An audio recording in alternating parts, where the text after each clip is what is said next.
Yo, guys, it's your boy AMG Dent hailing from the ends of North London. You know what it is, the MDM, the modern day Morgan Freeman. You see me back looking a bit more tan, looking a bit more melanin after coming back from the Cypriot Mountains. I was training with two goats and that. But anyways, back here making legendary content with legendary people on the Shipping the Dipping channels. If you're here, make sure you slap that like button like Will Smith. Make sure you put some comments inside there as well for us to marinate on. And of course, as I'm back, it's only right that we have a really awesome, badass guest as well, hailing from Florida. It's the one and only our resident Malik Leigh, aka Attorney of Law. Malik, how are you doing, sir? I'm doing very well, sir. And it is Leigh. It is like how Santa flies around on a sleigh with no S. It is Leigh. But you're from the UK, so of course we're different, man. We still ride horses. It's all good. I'm doing well. I'm doing good, man. How are you? Man, sensational. I think sometimes we're just talking about off air, just like work. You work like literally yourself into a grave. So it's nice just to kind of take that time away, self-reflection, just kind of like de-ice and to come back kind of with a refreshed perspective as well and just some renewed energy, which is what we love to see, man. So yeah, feeling mighty if I do say so myself, man. But how about you? Well, we are in the midst of a holiday. Like you just said, we were talking just a second ago. Today is the 4th of July for American purists. It is the Independence Day, I guess, when the U.S. was able to somehow or another free itself from the U.K. But oddly enough, folks like me and you, we didn't. I guess we didn't get the memo. Nah, still trying to free myself of the shackles of the system. Yeah. So it's fitting that two brothers here talking on the U.S.'s Independence Day, or as we would ordinarily call it, Tuesday. So yeah, Tuesday. But you look good. You look good, man. Oh, thank you, Malik. If I do say so myself. And listen, Malik. Obviously, our legendary viewers and subscribers will know who you are. They'll remember the infamous, Sergio Perez cheating scandal episode we did with Georgie. That was a banger.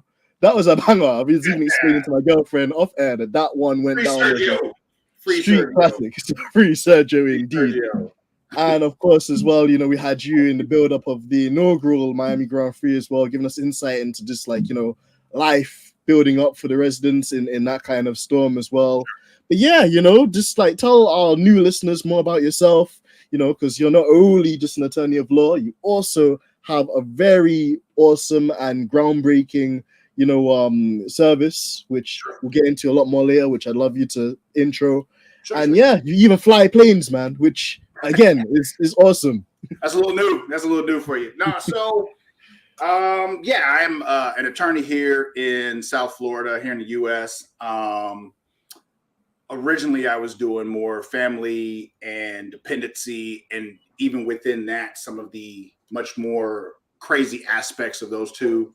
Because it can be crazy. Some people tend to think, oh, it's just an easy area, but it's not. You kind of have to know a little something of every discipline, criminal included, because you're dealing with DV and stuff like that, and that's just basically battering.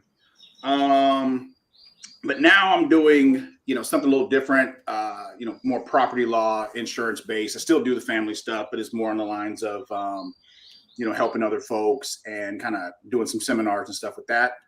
I am the president, CEO of a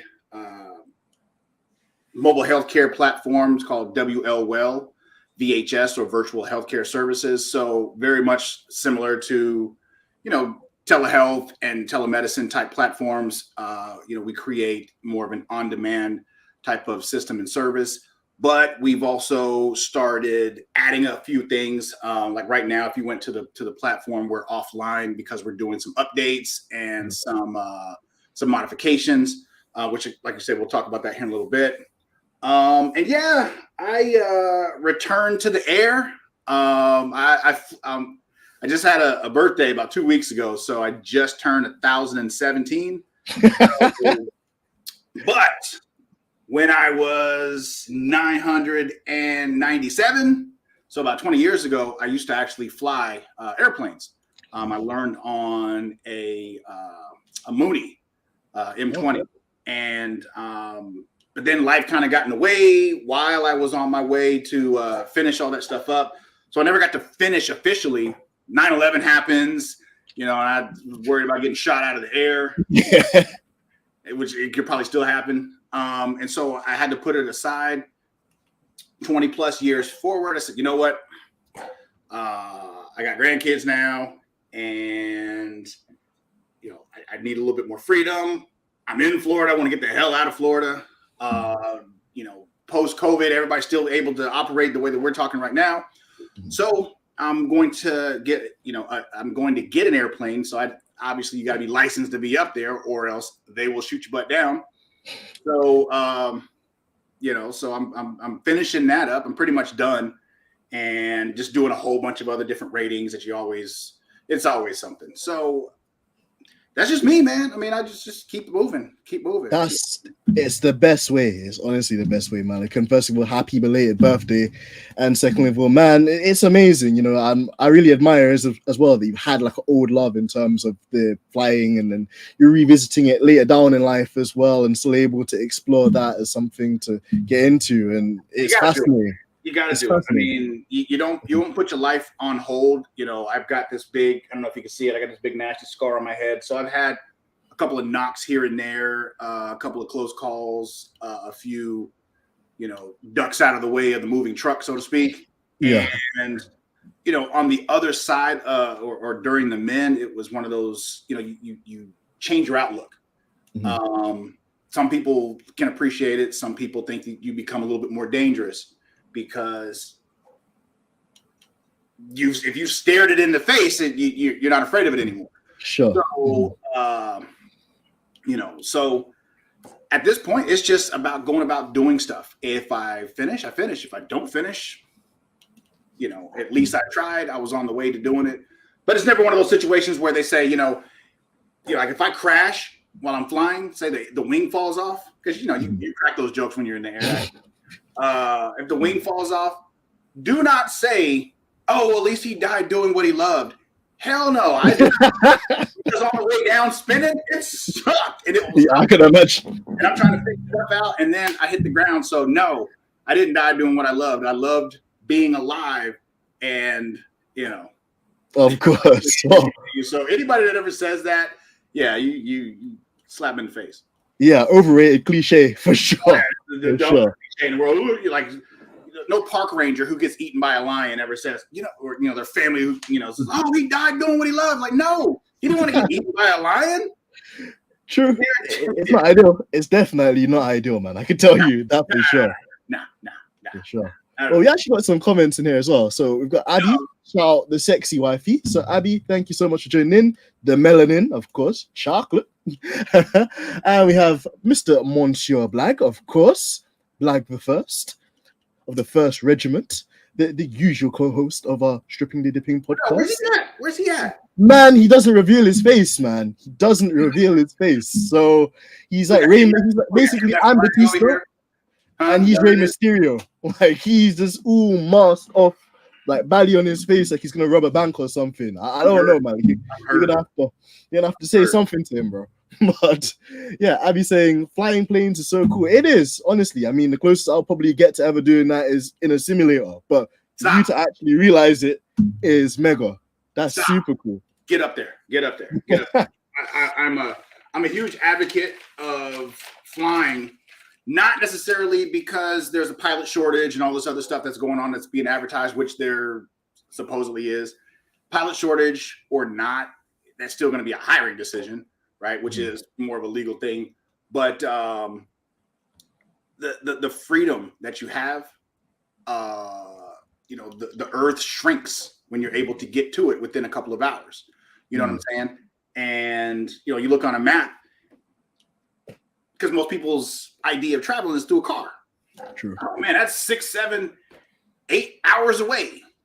All right, well, it's 2 hours flying even one of those little John Denver, Buddy Holly type planes, one of those Final Destination joints. Yeah, which is what I fly. You still get there in a couple hours. I will still get there faster than you getting on a commercial airplane because I don't have to do the hour-long wait and the 2-hour-long wait and check in and for us TSA and all that stuff. And your plane will fly twice as fast, if not 3 times faster. I'll still get there faster. True. So, True. Yeah. There are many pros. And on top of the pros, So Black's first question was how's the painting of the Sistine Chapel going? Which I remember is like an ongoing discussion. I am not going to answer that. I am not going to answer that. I am not. But yes, Buddy Holly plans. I did see that. Yeah. So let me tell you something. When you're up there, I crack jokes.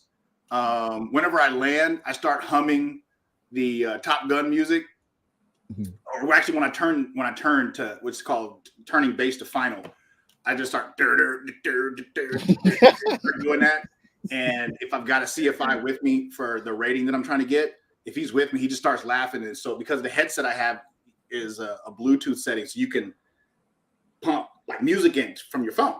Okay. So we're sitting there landing one day in the rain at night, and all of a sudden he just starts playing the Top Gun music, and I did not almost crash. However, no, it wasn't that bad, but it was very distracting. I just was laughing so hard, which, of course, in the rain at night, you kind of have to pay attention a little bit more. Yeah. I ain't laughing. He wasn't worried about it. But once we landed, I was like, I was laughing a little too hard. You probably should do that next time. Yeah.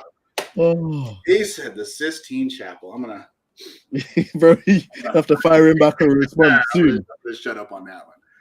All right, so what's up, man? What are we gonna talk about today? Oh, we've got many topics. Some offend or anger today. Man, there's a variety in this hat, Malik, because we've got some off-track stuff and we've got the on-track stuff. So let's go with the off-track stuff first, since it kind of links into something mentioned. You talked about the 4th of July, you talked about freedom, and the land of the brave of such. But if I'm giving a land of a braveness award to a particular nation, oh my God, I heard of Tour de France, but I never heard of Riots de France. But apparently that's the latest crave happening right now in France as we speak. Yeah. Thoughts, and for people that live under a rock as well, why is all this looting, rioting, like basically purge madness occurred over in the Bonjour Monsieur nation? Well, in the land of the salty baguette, listen. I mean,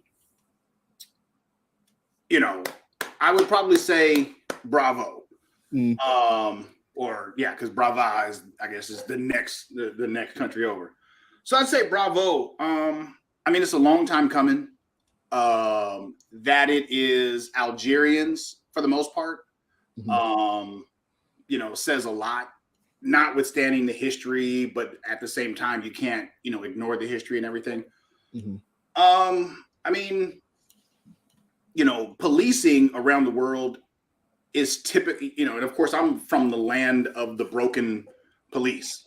And so, like your Nordic countries and Germany and stuff like that, they like to talk about how much better they are, their policing and all this other stuff. However, in all these different post-colonial type or former colonial nations and stuff like that, regardless if their policing or police are better, they still tend to police different for those folks that are former subjects, if I can say it that way. And, in France, where I believe they outlawed being able to take, demographic data based upon race. So if you're French, you're supposed to be French. However, not all French people look at all French as French people, right? One can be reminded of that back with the French national team a couple of years ago when they were trying to say, well, there's not a single French player on the team. It's like, okay, and all the African folks were like, oh, yeah, this is a win for Africa. But I'll leave that part because I got some stuff about that too, in the francophonic parts of Africa. But I think, like Dr. King said, a riot is I can't think of the specific, but basically says something to the effect of, it's like the words of the unheard. I mean, the fact that they tore stuff down, or burning stuff up. I mean, you look at the alternative. I come over here. I could have just ran into your house and shot you and treated you with the exact same indifference, towards your life as French society does for many of these folks who live in, I guess in the UK, you guys call them estates, we call them ghettos, hoods, all this other stuff. And so they could have done that, but they decided to take their frustration out, what it appears to me, on these symbols of society, the shop, the architecture, all of this other stuff, and didn't go to their houses, didn't go to their nations or their residences and all this other stuff. They went downtown. The French, I wouldn't say the French, I would say North African and Algerian immigrants in France will protest like none other, right? I mean, they're the gold, they're the platinum standard when it comes to, to protests. And so knowing that, you decide to shoot some kid and show some indifference and all this other stuff. And then, yeah, I mean, I wish some people in some of these other countries would go about doing the exact same thing. I mean, at some point, and it happens here also, right? But, when it happens here, you get that same preacher that comes out and says, oh, this is violence, because they're trying to, to out Dr. King each other and stuff like that. And so, yeah, I mean, unfortunately, the Eiffel Tower is metal. So would have been a nice moment, Shadow, just to do something. But I mean, hey, it is interesting just to see how they go amongst it, though, Malik. Because even I feel in England, the last kind of thing of this nature to happen was like in 2012 or 2011, we had the London riots, and for example, it was like Mark Duggan, this kind of criminal which the police had been targeting for quite a while. They shoot the guy and then plant a gun in him and say, well, they felt threatened, so they neutralized him. The family go asking, for answers, which they're within their due rights to ask. Sure. And the police mess them about and push them and become confrontational with them, to the point where the community in North London had enough. And it literally boiled over and became a much bigger thing than I think anybody anticipated it would. And to see that things haven't really changed, to see that, at least these kind of, government officials and bodies are able to take advantage of people and use immigration as an excuse to, paper over the cracks of a lot of, indecencies and a lot of failures within their own kind of doing is very ironic to me, Sure. So yeah, I share a similar view too, in terms of just being quite happy actually to see one particular group of people, a population of people within a particular country, taking it to them and just telling them that they've had enough. I mean, the argument is very, very similar to, you get, obviously when you get religious folks are just, they are on their whole other thing, regardless of the faith, they're just on some other thing.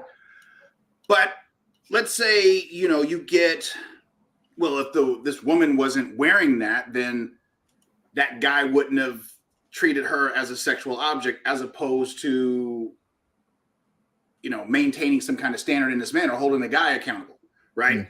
It's the woman's fault because the woman caused this person to have this uncontrollable urge to be a dumbass, right?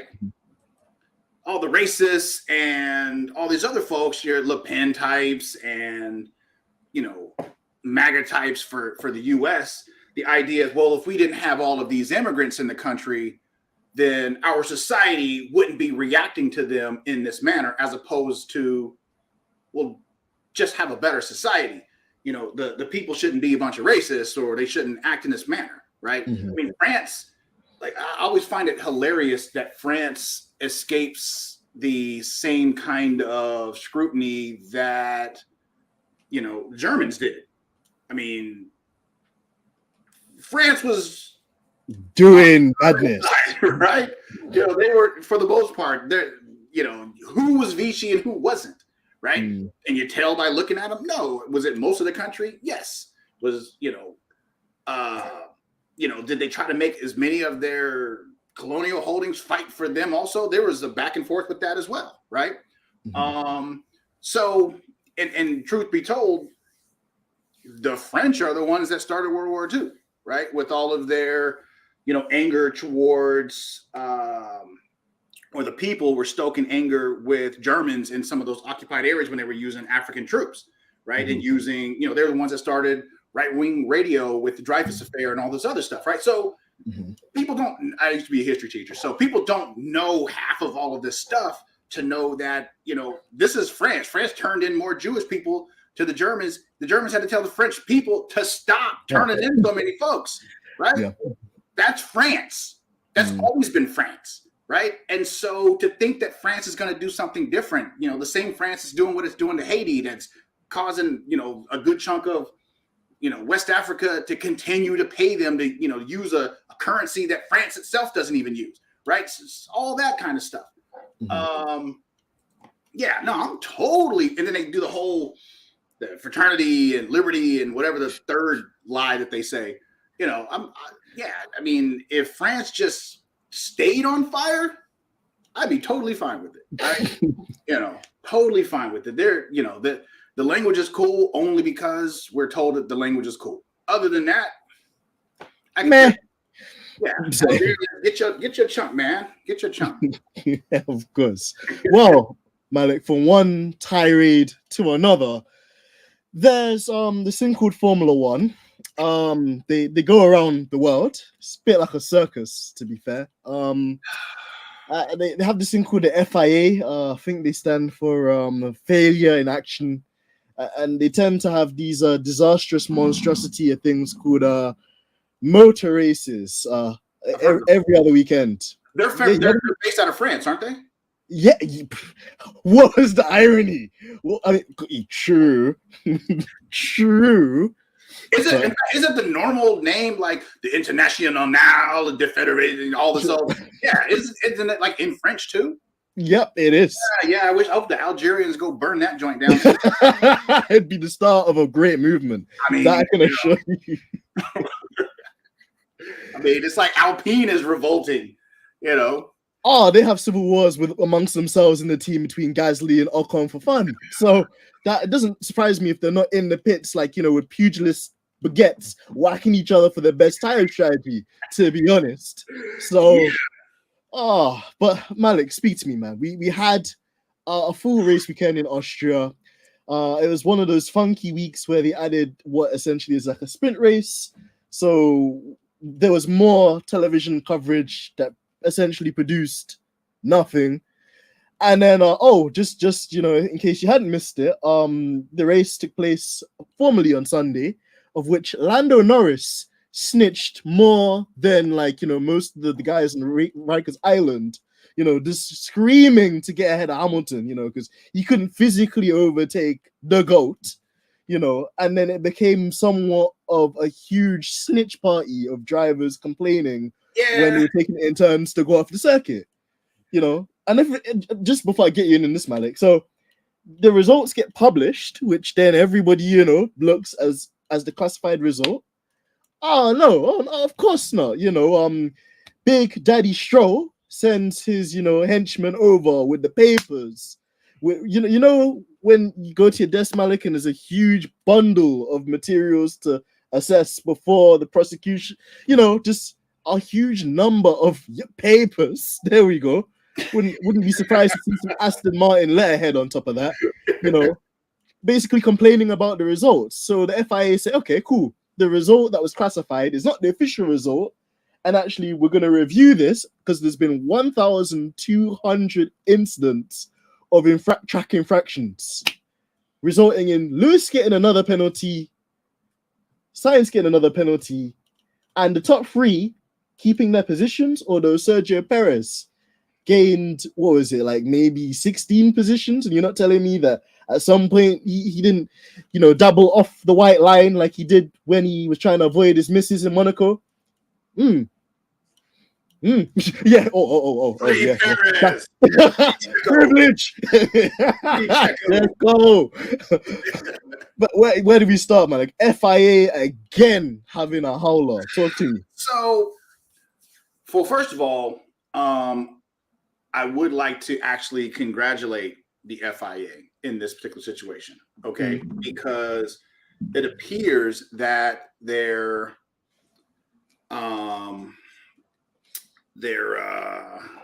what is that joint that they said that they were going to do?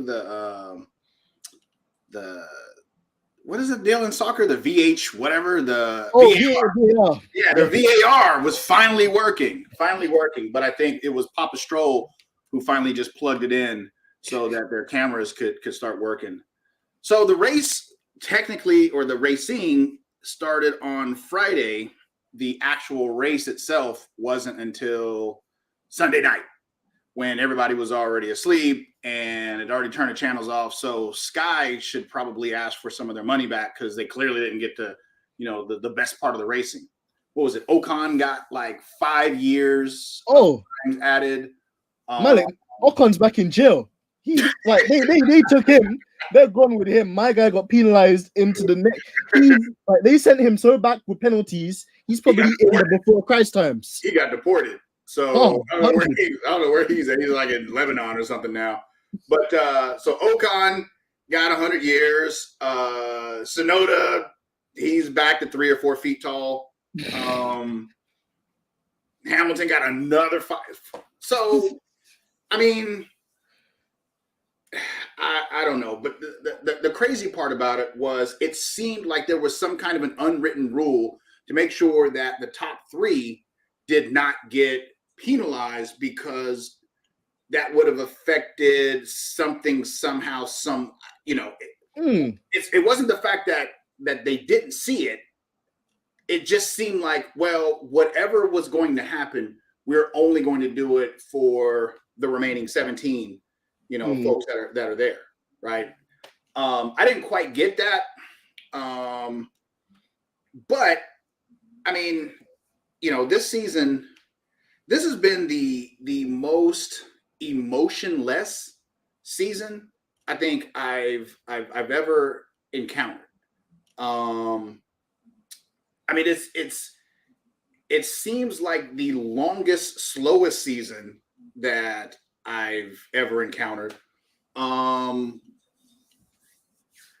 were the stewards this week? I mean, was Stevie Wonder there? Was he jamming out some tunes? Was Captain? Was it Not Chadwick? What's the guy's name? The Honda guy.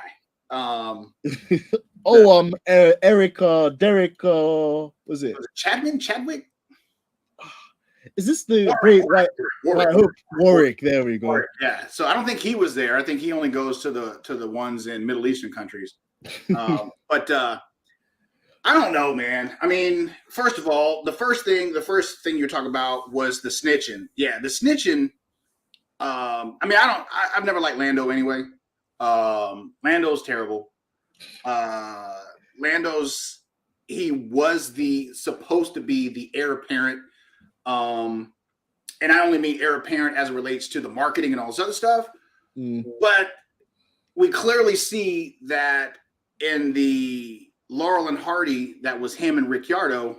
Ricciardo was the show, and Norris was more of the Lenny in the Mice of Men. So you might as well just take old Norris back to the back of the shed and put him on out like old Yeller.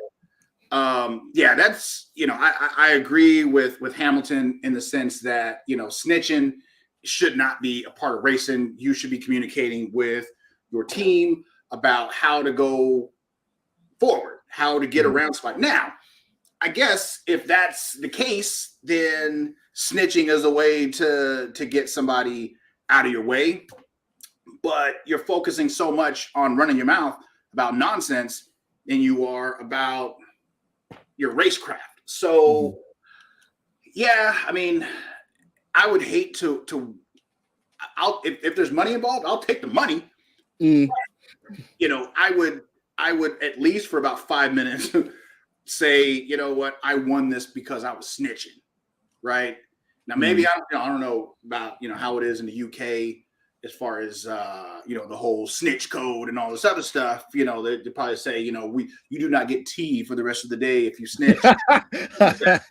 So maybe that's how it works over there. Over here, yeah, he probably would have got taken out to the woodshed. Oh.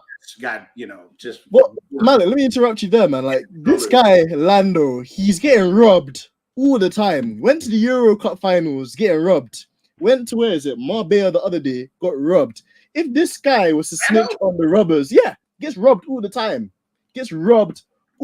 So if he snitched on the suspects, the way he was snitching on Lewis Hamilton, those guys would already be in jail and he'd have back his Rolex. Because I'd never seen such high class snitching like that before.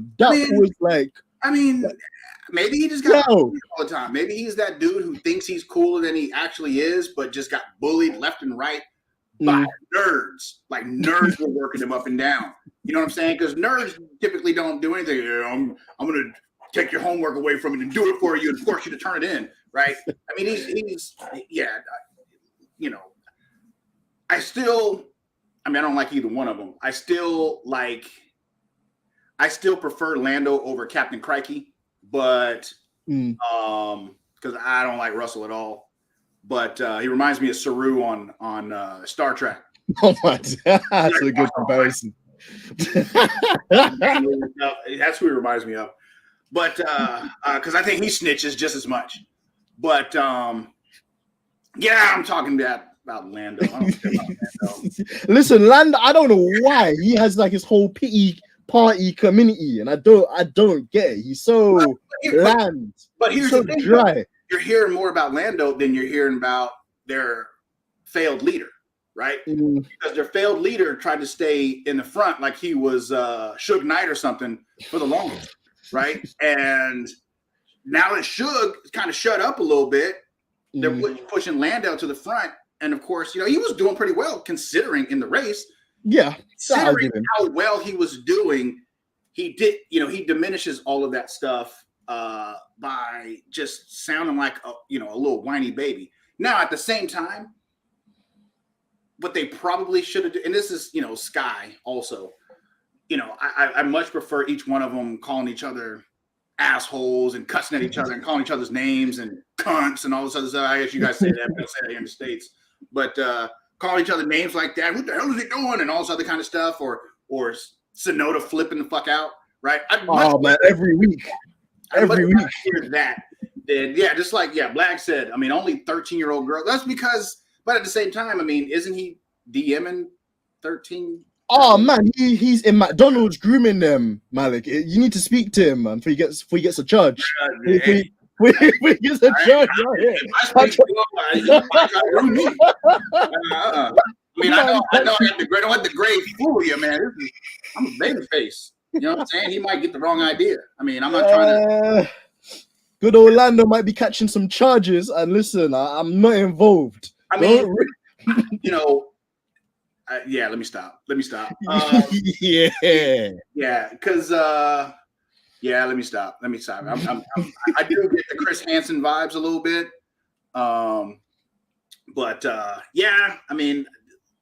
Lando sucks, but he doesn't care. You know what I mean? They have those two old ladies from Sky that are always trying to hit on him and Ricciardo, past seasons.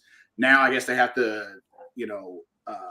take turns, see who gets the short straw and who's gonna, be the freaky aunt that's trying to talk to him during the simulcast and stuff like that. But I mean, it'd be different if he was a good driver or or doing well. But I mean, he's just a younger, better looking Magnussen. True. Which then kind of brings us on to another topic, Malik, because CD's raised a really good point there. I actually feel sorry for Max's personal sponsors, because other than when he's actually in his, his podcast room, the cool down room at the end of a race after, whooping everybody's ass by a whole minute and, setting personal records for himself that don't exist and accolades that don't exist, it's crazy. And we'll get onto Hamilton's contract afterwards, but I wanted to catch a segue there.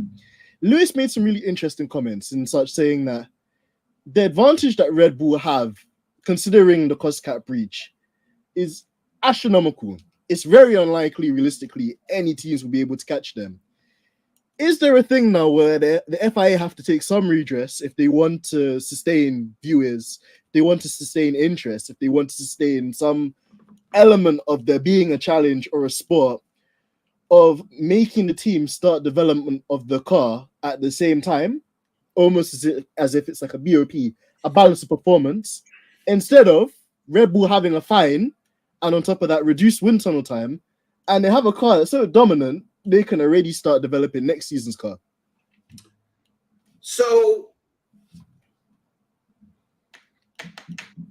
I'm thinking about this for the first time. However, it's not the first time that I've thought about it, because I personally don't think that there should be a cost cap. Okay. I don't think that there should be a cost cap, but at the same time, let's say what you said or what Lewis said. Should each one of the teams be forced to start development on next year's car? I would say yes, and F1 can capitalize on that because I remember they used to do this, if I can remember right, by adding additional testing dates. Like I think we only have like the one, like last year, maybe the 1.5 or 2. Was it Barcelona and was it Abu Dhabi? Bahrain, I think. So, and I think last year was only just the one, wasn't it? Or this season, I think it was just the one. I think it was just Barcelona, and that was it. But I think in years previous, they would have like tire tests, throughout the season, and I think they still kind of do that.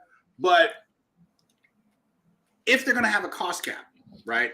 If they're going to have a cost cap, then, and if you're going to start to develop for next year, and if you want to make money off of that also, during the let's say the summer break, right? Or not even really the summer break. I guess the problem is obviously it's going to be the calendar also. But let's say we didn't have 700 races. Let's say we had 18, races. Let's say we even had 20 races.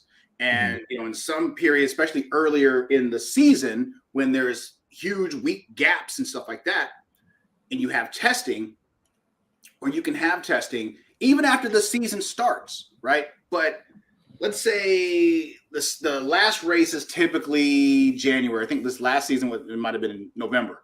But let's say it's December. Okay, the last race is usually December. You can start testing for next year's car, let's say in October, and you have 1 or 2 dates for testing, but only your reserve driver can go and do the testing, right? Whatever track or whatever the case might be, and you have that testing team that's over there doing it. You might have to add some funds that might be a part of next year's budget, right? And so you start the cost cap slightly beforehand. I think if they did something like that, F1 TV could, because people, if they still subscribe to it, for the 4 or 5 people that still have it, you can then have people that are testing, hey, what's going on with this new car and what are the new changes? And F1 can make whatever incremental changes they need to do up to the 2026, major changes to the power units and all this other stuff. I think that they should do that. Outside of that, no, they shouldn't be able to do anything, because also the whole issue with the cost cap and what they do get to carry forward and not carry forward are legacy parts and all this other stuff. Okay, well, those are things that are available this year that tend to be able to carry over next year, and you get to depreciate them, and who gets to play funny with the money from this year versus the money from that year, all this other stuff. Obviously that's not working, right? Obviously that's not working. So the FIA or F1 in this particular situation, I guess FIA, you really can't separate them, but they created this mess. They created this mess to where they wanted to make a revolutionary change to the car, and that's totally fine, right? Yeah. They have to do that after so long. When they went to the hybrid cars, Mercedes got their stuff right. But they also had, 2 years pretty much for the most part to kind of develop that car. With these, they kind of sort of had the same 2 years, but then COVID kind of interrupted that, and then some other stuff. So, and maybe some of those guys Mercedes went home, right? Germans love their days off, whereas Red Bull, Austrians, they just went. They just said, all right, we're going to work. And they developed it. So, it sucks that they have such an advantage. I still think that, all racing should be privateer anyway, right? With very minimal manufacturer involvement, with the exception of, I think every team should be a customer team, all of them, right? Every single one of them. That way you can get more manufacturers and stuff like that in. But no, I mean, if they're going to lose money and it's going to be a dried up series and all this other stuff, I mean, they did it to themselves. And if it's boring, then it's boring. But with that being said, that also calls into question, especially with the cloud over Red Bull and the cost cap, and then Abu Dhabi, of course, is never going to go away because people won't let it go away, which is fine. I mean, they're in a no-win situation. If Formula One loses money, then they're going to lose money. I mean, the newer fans are, the Drive to Survive fans. I mean, they're fickle. They pick their guy, Lando, Lewis, Captain Crikey, whomever, right? And that's who they're with.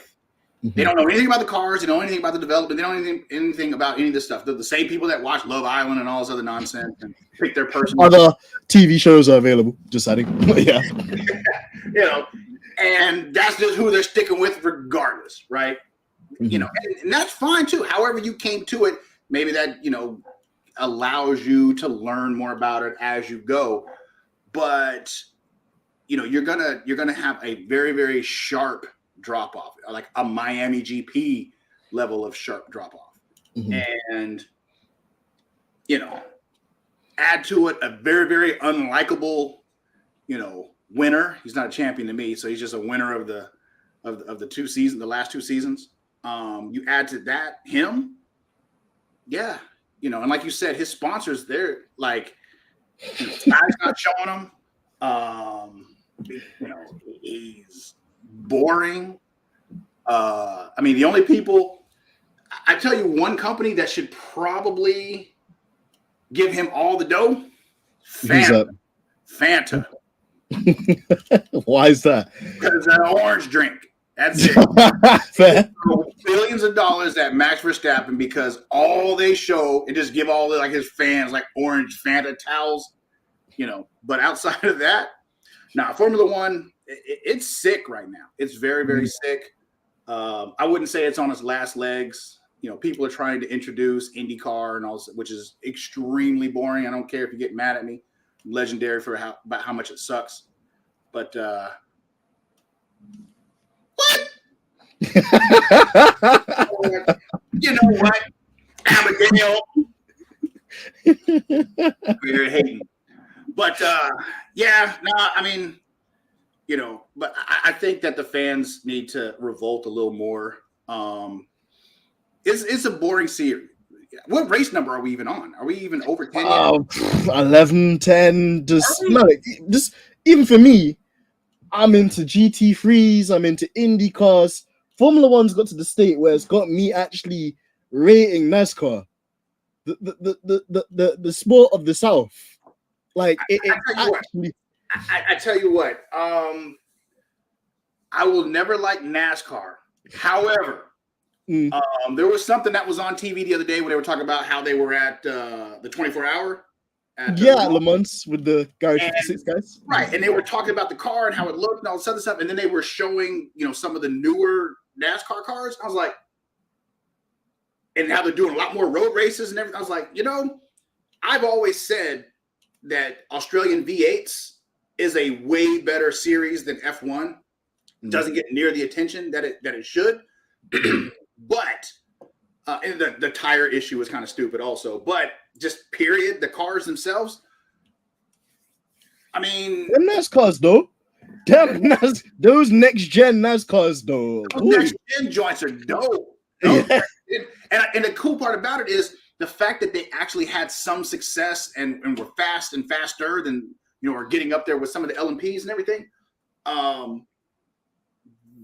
And then, they're, hey, guess what? Frenchies, like we were whooping up on some of them Frenchies. Like these rednecks out here they're gonna that stuff. That is going to make NASCAR slightly bearable for me. Slightly bearable for me. I still can't get over the Confederate flags, which are still there, but and they're all outside just to antagonize people and going in. But they earned their stripes. I can't lie, because that NASCAR whooped all of those GT cars and some of the LMP. It whooped us. So for me, they earned their stripes. It was a fast ass brick, but it was bricking, But it was like Gino Toretta in like the first Fast and Furious. I mean, it was it was getting up there. But I mean, just wait till they get like an old station wagon with like a shift kit in there. You can be trying, or like an old El Camino trying to race Le Mans next year. I can do it. I can do it. With a big old monster and some dip, just hitting the windshields of the other cars. They don't have windshield wipers, I guess, so they just Rain-X and get. Yeah. Don't get me started on NASCAR. NASCAR sucks, but cars are dope. And I have literally zero reason to hate NASCAR just because it's just a bunch of rednecks, and it's funny. I just don't like driving around in circles. Yeah. But I mean, hats off to them. NASCAR out of the V8 supercars and just let them drive the regular tires. I'll watch that. Something else. It'd be something else. It'd be something else. I'll watch that. And on the topic of box office, Malik, because we've got to go through this one as well. Yeah. My bro, where's this contract? Where's this contract for Lewis? I'm still waiting for these papers. Like is Toto holding Lewis in a headlock like Suge Knight with Death Row Records? Just we're holding him from signing off the papers. So, what is taking this contract renewal so long? I can't. I'll say this. Even though the attention wasn't as much on Hamilton back when he was making his switch from McLaren to, the mothership, so to speak, because he was always technically with Mercedes. But, that his whole reasoning, I believe, was because, the project that he just came from was showing some progress. And knowing that the cars were going to change and all this other stuff. And remember, he's privy to way more than we are. And, Mercedes from the jump, when the hybrids changed, and he wasn't there. Well, technically, he was kind of there that very, very last season or last half season or whatever. But he was at least there to see that there was something, promising. And if you have faith in something, then I can see getting behind it. You could ultimately lose. Let's take Alonso, for example. Alonso has, in hindsight, made terrible decisions professionally, right? When he went to McLaren first, or Ferrari for that matter. He went to Ferrari because they were the fastest car, right? They were absolutely the fastest car. Him and Kimi. I mean, you talk about dream teams. There is no bigger a dream team than those two, right? True. And, they got rid of Kimi to have him and then, all this other stuff. And it went nowhere. The car was the fastest, but it was still Ferrari, the team. And Ferrari, the team is just, like Haas is better than them, right? Yeah. And so, they're like Claire Williams bad. And so, in that situation, hindsight, I think he finished twice, maybe once or twice, something like that. You can't fault him, but nobody remembers who came in second in those situations, unless it's Hamilton, right? But, in hindsight, it wasn't bad. But I think that Lewis is waiting to see some kind of progress, something that is promising, in my opinion.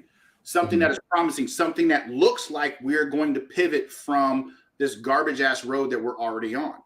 Because I don't think that he's the kind of person, or maybe that's just old Lewis who normally never said anything, or maybe that was just old communication that we never had privy to back then, right? Mm-hmm.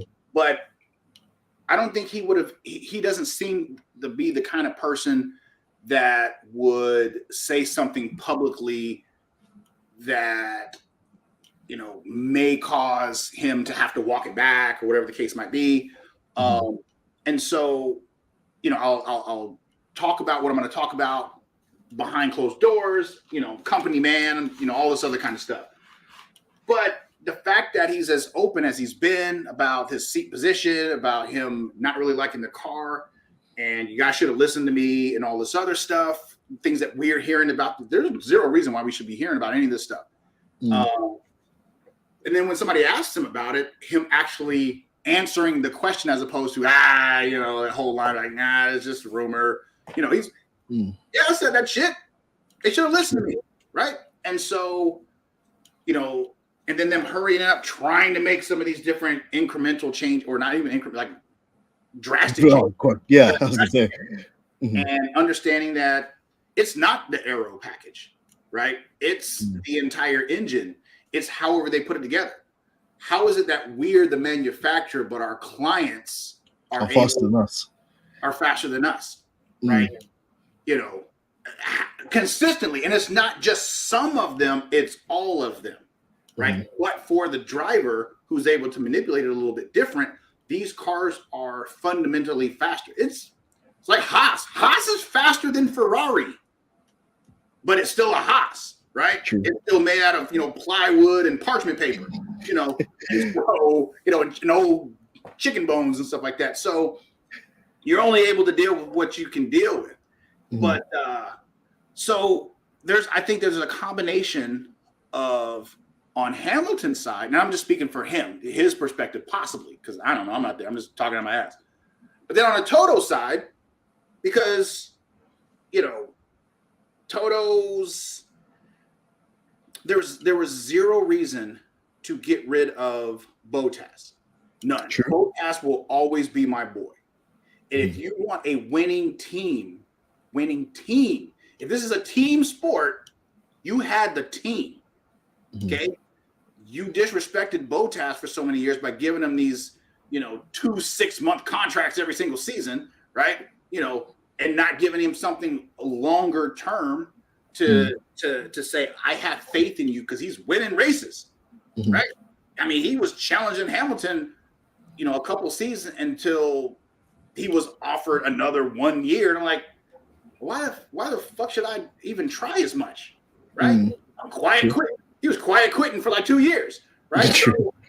So Toto fucked up that team, right? Some of the other people moved on, and that's just normal evolution, the whole nine, but Toto was fucking up that team. So I'm thinking now with the potential, you know, I got to get some youth in there, and, you know, Hamilton could very easily just up and go, because, you know, he scared me, you know, after Abu Dhabi, that it was questionable as to whether or not he was going to come back, because we all think, we could all be wrong, he wasn't speaking to anybody for a certain amount of time. He said, fuck all y'all, I'm going on vacation.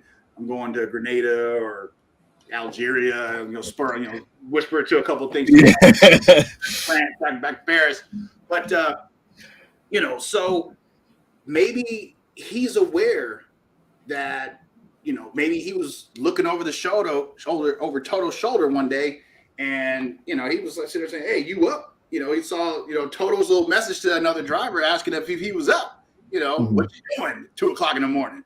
So, and maybe, you know, so I don't think it's a money thing, unless it is. Perhaps Mercedes is saying, listen, we've got this old guy who isn't as fast, but for the reality of all the other stuff that's going on with Red Bull and their engine, the whole nine, and they're putting it on the driver as if the driver's going to be able to eke out, you know, more time, you know, in a brick, right? That he himself doesn't like. True. Right. You know, and so I can see it from both sides. And, you know, if Toto's thinking, well, the brass is telling me, or the sponsors are telling me that we need to get another guy in because we don't like his politics and all this other stuff, because that's possible, you know. I see it on both sides, but where's Hamilton going to go? You know what I'm saying? Well, this is the thing. You people love to talk about Ferrari, but would I like to see him perish there with the lack of competency? Not really. Would Red Bull give Max the challenge of putting Lewis in the other seat? Not really. No. So, and considering he's always been a Mercedes boy, he always talks about Ron Dennis giving him the opportunity as well as a youngster. I see him just being like an ambassador for the road side of the company, but then also maybe from a technical aspect and a sporting aspect too. But Lewis, I think, is bigger than that. I think Lewis is way bigger than that in terms of what he could do. Lewis, and he knows this, Lewis has to drive. He has to drive. He absolutely has to drive. He absolutely has to drive. That being said, I personally would love to see, even if he's still driving, I would like to see him doing endurance. Personally, I would like to see him doing endurance. I have said this for 3 years. No one ever wants to listen to me until I'm found to be right, and then they say it themselves, and I'm like, I said that 3 years ago. I would like to see him with Valentino Rossi doing endurance racing. Rossi's actually doing quite well. I don't know if you've been following Rossi's progress in the GP. We don't get to see it all the time because the only time I ever get to see it is, what is it? It's the Sam GT Tech, whatever it is. Because I think he won one of the right. So I would rather. I have always wanted to see them to. In fact, if you really wanted to upset Formula One, if you really want, because I'm a shit starter. So if you really wanted to upset Formula One, I would have him, Valentino Rossi, do endurance racing. Okay. Because he's doing what is he doing? GT3s. Right. So he's doing GT3s. I would rather see him do him and Hamilton do GT3s. If they want to do, well, because I think Rossi's doing with Audi though, right? Is he racing? It was with Audi, now BMW. Okay. I think I saw the first season. I think he was with Audis, or he was racing like an R8 or something like that. I don't know. I mean, GT3s aren't as popular here. However, I think you'll blow up, man, because even just with Valentino Rossi, I'll give you a tidbit on this. All of the English people that have gone to the English races where Valentino's been down, they talk about the wave of security. Just the influence, it's beyond GT3. Just like when Valentino Rossi goes to a race, yes, the paparazzi, the media, the fans, correct. It's crazy. And even just like the drivers from the sister team, because Valentino is with WRT, which is this customer team. They've bought like a fleet of BMW M4 GT3 cars. Right. And they've got their factory drivers that are in-house drivers that are in like the works kind of like team. But even they have a podcast and they've been saying, if we were to crash into Valentino Rossi, the fans would lynch us. Like the amount, even though we're the actual professionals, we're the ones that have been in the system, they don't give a damn about us. They care about valet, which shows the influence. If you have a team, okay, 44-46. That's the name of the team. 44. You could have it some weird, because they both have the same goal. Right? Don't they both have the same yellow? So you have 44-40, and you make your emblem some weird way, like 4-4. How plug in my hat that I made, right? So you figure it out some weird way where you get it in there, right? And make it an emblem for the two of them. Because I think Valet is like part owner of his team and all this other stuff. Hamilton can become part owner of their team. Hey, if Mercedes wants to give them a car, and that way Mercedes still has their thing.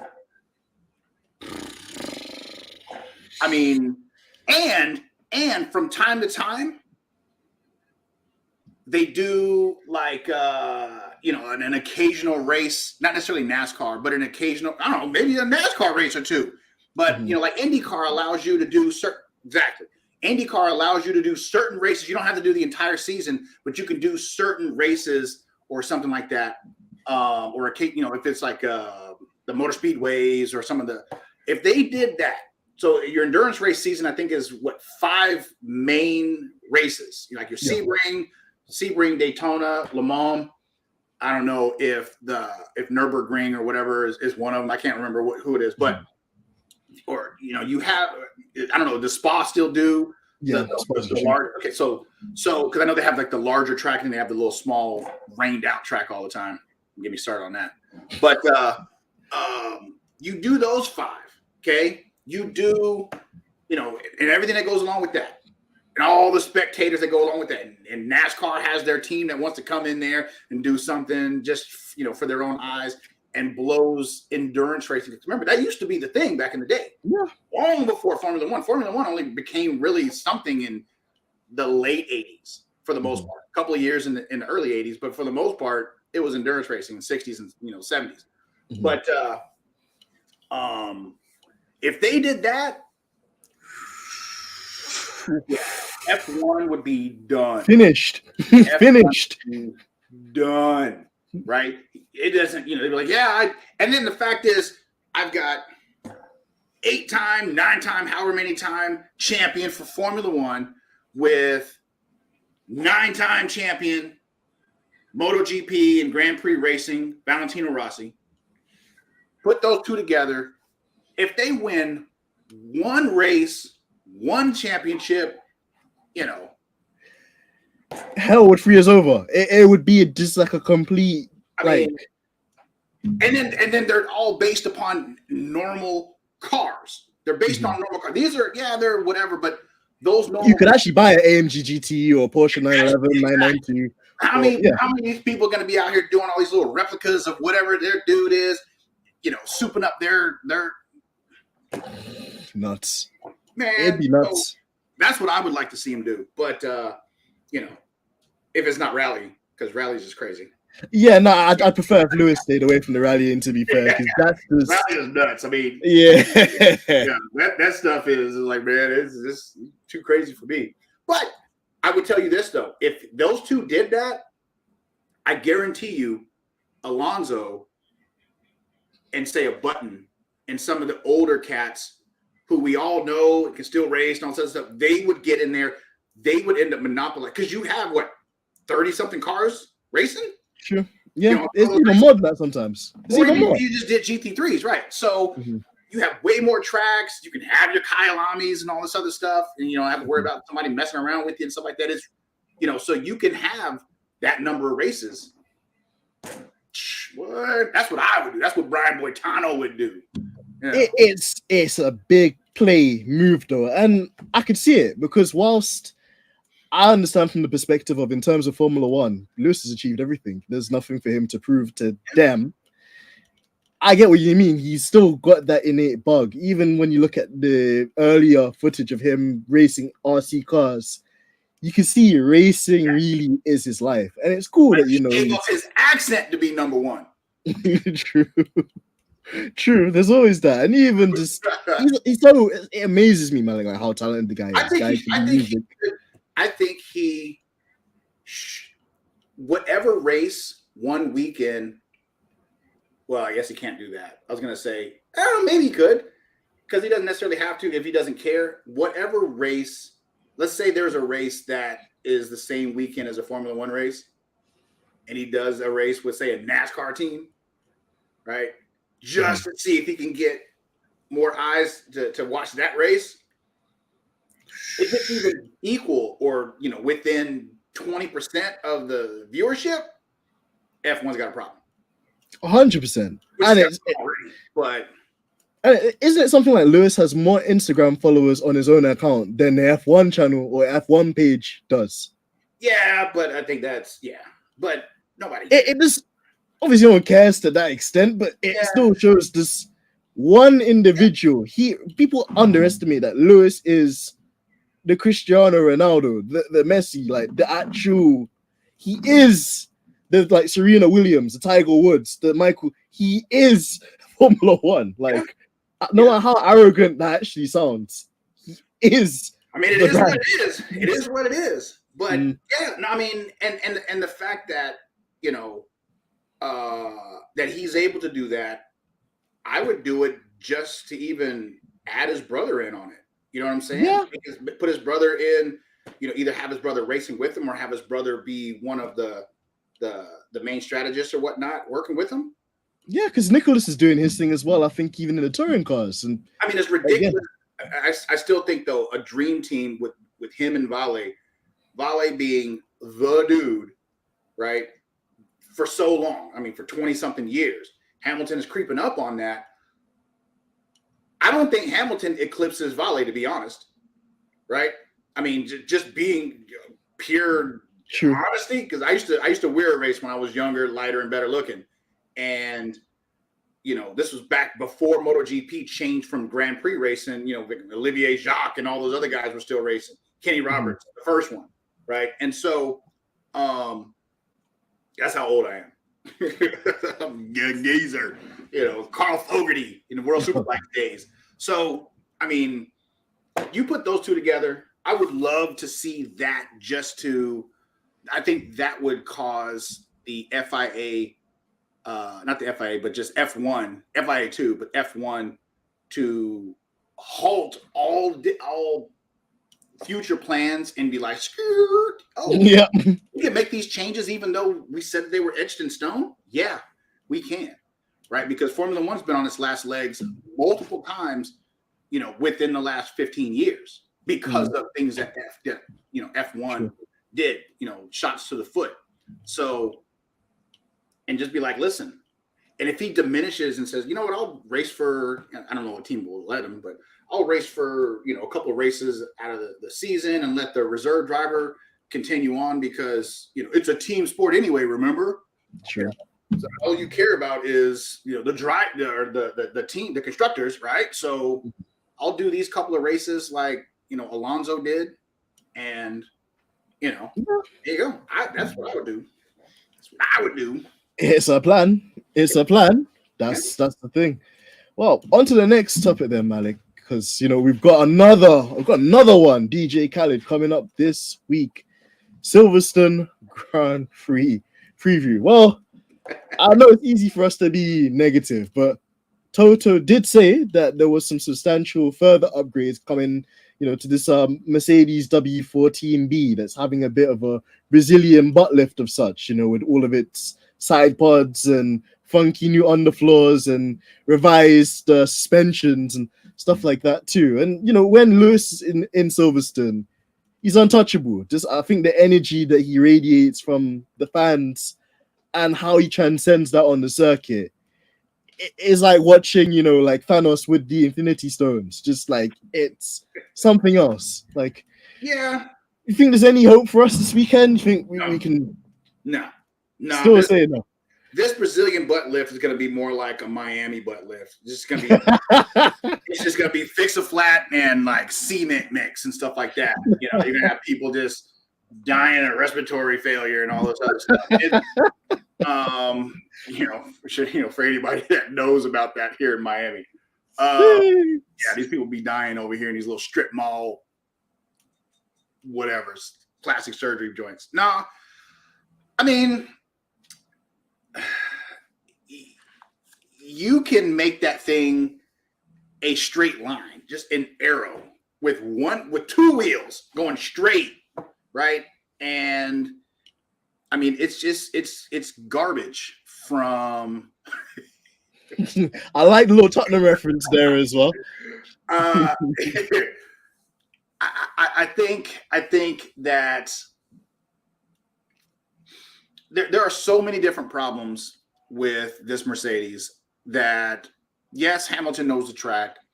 And Silverstone is a driver's track. Mm-hmm. It is a driver's track. And I say it's a driver's track in the sense that if you know the track, you can drive it, mm-hmm. right? I think that's the same thing with Hamilton and Barcelona. Okay. Mm-hmm. I think Barcelona is a driver's track. He knows that track, which is why he's had so much success there. Mm-hmm. Silverstone is a combination of performance and all this other stuff. But if you know the track, and know how to drive a car, which of course he does, then I think you'll have some success there. The last 2 weeks, the W14 Element OP, whatever the hell it is now. Whatever configuration. Yeah, that joint is, that joint has gone backwards, right? I don't know who's been worse going backwards, them or the Ferrari, to be honest, because that Ferrari is getting worse. So, you're not hearing about engine failures and power unit swaps or any of this other stuff, because I think at this time, back when Mercedes was doing really, really, really well, they would have already been in the penalty, right? Or at least their first penalty, for something. It's like the car isn't even getting enough stress to break down and wear out. Like, that's how terrible the damn car is. You know what I'm saying? Like, that 3-legged hamster is like, bro, I ain't even warmed up yet, right? And so it's just, it's but I'm hopeful. I'll probably watch. I still think that everybody should just boycott it, to be honest. But catch the highlights afterwards, so it tanks the figures. I see the strategy. Yeah. I would tape it, and especially after last week in Austria. Not even as it relates to Hamilton per se. He was amongst the people. If I was Ocon, man, I'd be out. Well, he probably is. Nobody's seen him all week. He's probably out. He's dousing that bleach. He's setting fires in Paris right now. But I would, I don't, I don't have a lot of faith in the product. I have faith in Hamilton and his performance and his ability to do any and all this other stuff. I don't have any faith in the car. Now, one of the good things about Hamilton, and I'm pretty progressive in my thinking. Hamilton was successful because he was able to handle a really, really fast car and drive it well. Okay. Verstappen is actually able to handle an extremely fast car well enough to win it. That hurt you, didn't it? It hurt you to say that, didn't it? I could feel the heartburn just burning with that Max compliment there. Make him a better driver? No, it just makes him able to handle an extremely fast car in a way that Perez is inconsistent in his handling of that car. Fair. In a way that Bottas was inconsistent in handling that car, but did find some success in certain places when he could handle that car.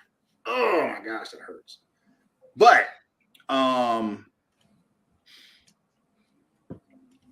this weekend, I'm hopeful. I still say, as I said the first week, that Hamilton is going to win the championship this year. Okay, he might be 7,000 points behind with 2 laps to go and only 1 race, right? But I still think he's going to win the championship this year, primarily because I think a comet is going to crash into the Red Bull facilities and destroy all the cars, and Ferrari's cars too, and Alpine and Alonso is going to get COVID 27. So, it's a new strain. Yeah. So now only person who's going to have to race is Stroll, who actually has been doing pretty well the last couple of weeks since everybody's been talking more shit about him. But I don't know. Hopefully he can pull it out. He can pull something out.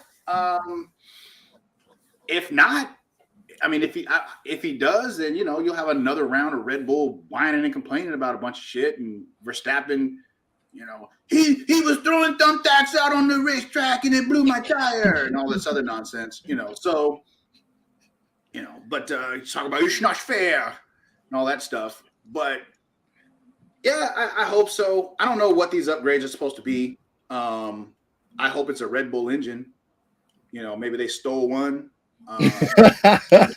You hear that joke, Malik? They said one time Chinese that guy in there that came in there. It was like a Family Guy or American Dad. He said, can someone show me where I can find the codes with his Trump outfit on?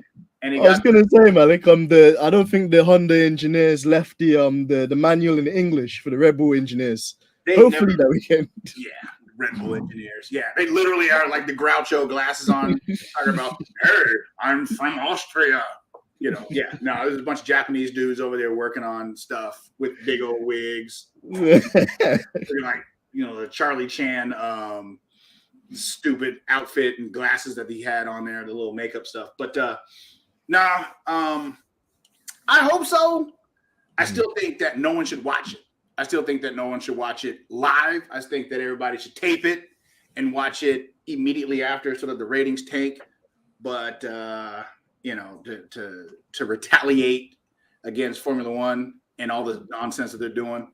But like I said, I'm a habitual lines crosser. So on those lines and track limits, Malik. On those lines and track limits, we know it. Yeah,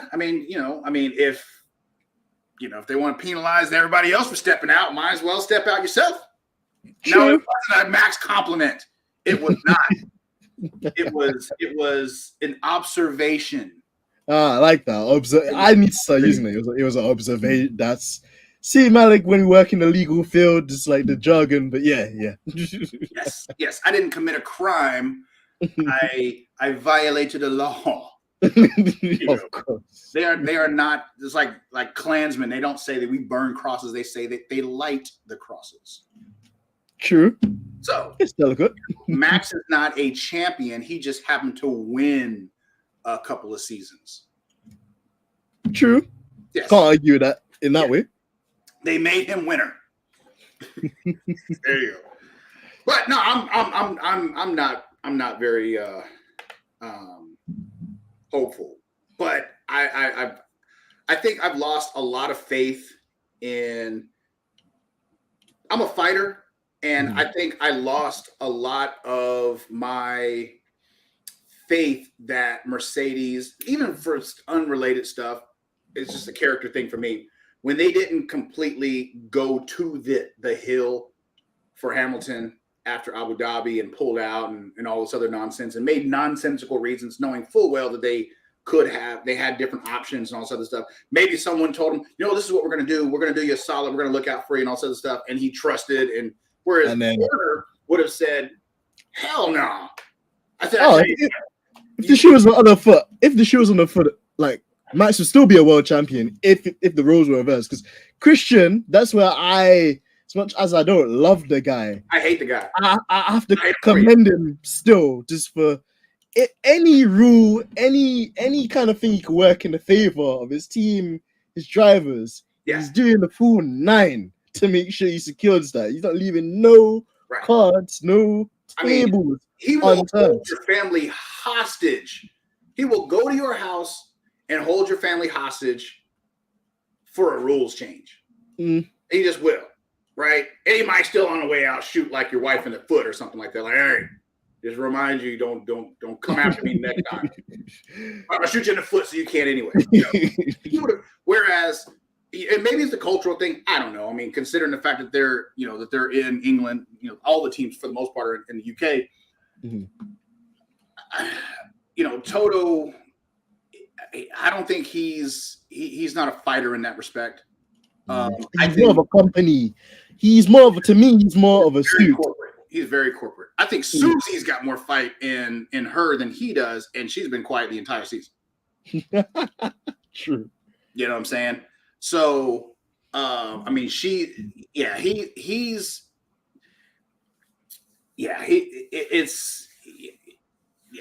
it's hard to explain, but once I changed my mindset and my attitude on the fact that they don't support him as much as I think that they could have, and or should have, you start to see that same thing coming up over and over and over and over again, right? No, you do not have to love Christian Horner. I only have 2 responsibilities in life. You know what those 2 responsibilities are? stay black and die. That's it. That's it. I don't know if y'all don't say that in the UK. That's what something to that effect. Y'all say, all right. So yeah, it's a stay black and die. I ain't got to love Christian for nothing. Yeah, nothing. But I'm not hopeful for this season. I don't think that Mercedes is. I think they've given up for this season. And when you give up, period, you don't necessarily know when to turn it back on. So if they're getting ready for next year's car, which they should have been getting ready for next year's car 2 years ago, right? And they didn't have enough foresight, or they didn't want to read the information the way that the information was producing itself, which is, yeah, you might see something else in the wind tunnel and on the computer and all this other stuff, but on the track with it's not doing that. It's not doing the same thing. And you're like, I don't know how to explain it. Well, that's the reason why the car was bouncing for so long, but everybody else with those, community college grads and correspondence course, PhDs and stuff like that, they figured it out in like a couple of weeks. True. Whereas all these guys over here, they're over here like, I don't get it. So I love that accent, by the way. Well, we got all these Terminator movies, so all you gotta do is just fake a Arnold Schwarzenegger accent. It ends up being the same thing. But it's like I couldn't figure out the car. So it's just, and if they can't do that, then and they don't support the guy who's telling you, I've been able to handle your car very, very fast for a long time. This isn't very fast. These are the reasons why, and you're not listening to that person. Is what is. Don't hear, you must feel. And I could only imagine how surmountable the pressure would be for Mercedes, if they don't get it right next year, or the year after, or the year after that, because it won't. Hamilton has to stay driving. He has to stay driving, period. Mercedes falls apart without him, period. Mick isn't going to be the dude. Oh, no. That guy's a simulator driver. Yeah. Saru isn't going to be the dude, right? There isn't anybody out there, with the exception of Albon. I think Albon would go fast in that car. I think Albon would go faster than Saru in that car. Mm-hmm. But he's the only person that I think, and maybe Mercedes are looking at him, right? Because they protested him being with Williams for so long and all this other stuff, and he's actually adapted that Williams, but for the car sucking, he's doing really well. But I honestly hope that, I just don't know where I would like for Hamilton to leave, right? Mm-hmm. He doesn't owe Mercedes a thing. They probably owe him, but he doesn't owe Mercedes a thing. Or maybe they don't owe each other anything. I mean, when you think about it, what do they owe each other? You got 9 or you got 8 constructors. You've got 7 drivers. Do they actually owe each other anything? But you don't go to a shit team to try to say, hey, I'm going to go, you just say, of course not. But time's up. My time's up. You hook up with but you stay in a car. You still keep driving, and you get in there with Valentino Rossi, right? I'm still on that. I'm still on that. And or Toto sells to somebody else. Him, Valentino Rossi, Hamilton, start doing endurance racing.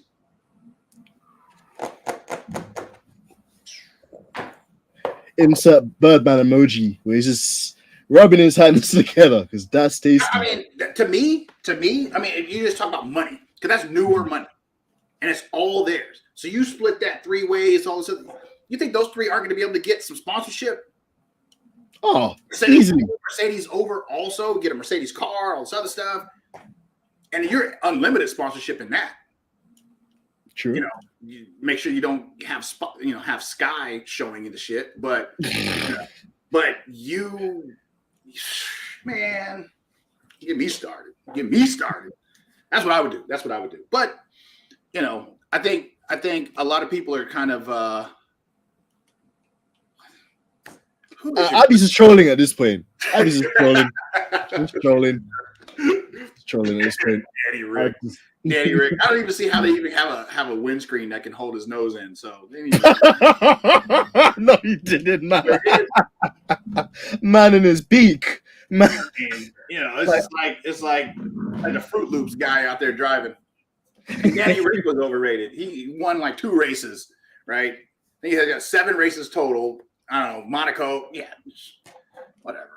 You know, it was Malik. He did the whole shoey thing, and he had the whole Sky paddock gassed just on the shoey business, just drinking toe jam, and I think they're still delirious from that. So each their own, innit? Like, it's not for me. I mean, no one checked to see if he had like a foot fungus or nothing like that. No, they just drank the raw jams on this guy's. That's something that y'all eat some nasty food over in the UK. Is that something that y'all do? I know he's from Australia, but they're basically, UK adjacent. Malik, I'm not involved. Jerk chicken, rice and peas, nuggets. I'm good.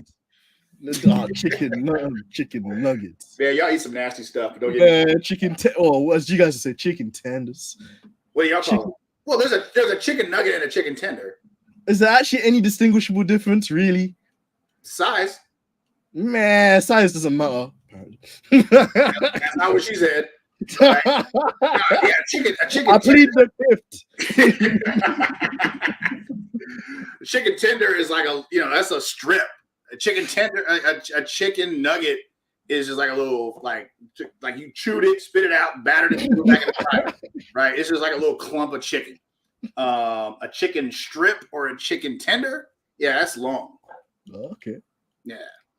Little science for the kids. And we don't put beans on top of it or nothing like that. Or put it on some toast and whatever nasty shit y'all eat. Y'all eat some gross stuff. Food gang. It's terrible. Shout out to Migsy as well for joining us in this like practical descending part of the show. Maybe Lewis IndyCar. I'd love to see him with New Garden up against Willpower. I think he'd be amazing. But I'm more in the Valentino Rossi hype though. That combination there bangs. But and I don't know how this would work out. It probably wouldn't. Or let's see, the problem with Indy is, they're all spec cars. Ugh, plantains are gross. They're all spec cars. Controversial. I don't eat plantains. They're just like long, just disfigured bananas. Just fry them because they're too mushy. But I think that there we go. Migsy knows what I'm talking about. Indy, they're spec cars. It's a boring series. It is boring. I like. If you had some degree of spec, okay, tire spec, I'm fine with. Aero spec in the sense that you have a certain standard for whatever tracks you're going to be at, totally fine with that, which is what they have. But the fact that they all are driving, are using Honda CBR engines, like the same motorcycle. I think they got Chevrolet engines. No, I thought they had Hondas in there. Yeah, they got Hondas too. Got Hondas and Chevrolets in IndyCar. So they got two. They have two engines. You do have 2 engine suppliers. Okay. So, all right. So if you did 4 engines, okay. Well, how many people line up? There's like 30-something teams, right? Yeah, there's a lot. Teams, and even cars out there because each team can run 1 car, right? You don't have to run 2. No, yeah, you could just run one if you want. You run 1 car. Okay, so I think the average. And you don't have to run every kind of circuit because you have some teams that only do like Indy and stuff like that. But let's say you have 30 to 33 cars that you can line up. If you are, for the most part, limiting the horsepower and all this other stuff, but each team is able to manipulate the delivery, kind of like inline fours or inline fours versus V twins. With World Superbikes back in the day. I don't know what it is now because nobody watches that anymore. But if you're able to do that, then, but you have more than 2 engines. Right? You got to have more than 2 engines. So say you have your Honda, your Chevrolet, your Ford, I don't know, Toyota, Mercedes, and let's say those. Okay, Honda, Ford, Toyota, Mercedes, and Chevy. You have those 5 for those 30. You have 6 cars. per engine. Do whatever you want to. I could see that. I could watch that. And then you have your road track. I don't like the street tracks part though. The street tracks suck. So if you have your road tracks, your speedways, and or actually I take it back. The street tracks are okay. Some of them are okay, like Long Beach. Yeah, you have Long Beach is the only one. St. Pete is stupid. Like I literally stopped watching IndyCar because of St. Pete. It was back then they were racing around like I don't know if they still do, but like around an airport, airfield type thing, yeah, and stuff. Like I'm a track snob. So, but I think they have like the motor speedways, and then I think they have like a shorter oval. I believe. All right, so you get rid of that short oval because the short oval is stupid. So if you have just those 3 types of tracks, right? I'm fine with that. I could watch that. The fact that they're going around in circles, this left turn is brought to you today by Skull. This reminds me of NASCAR.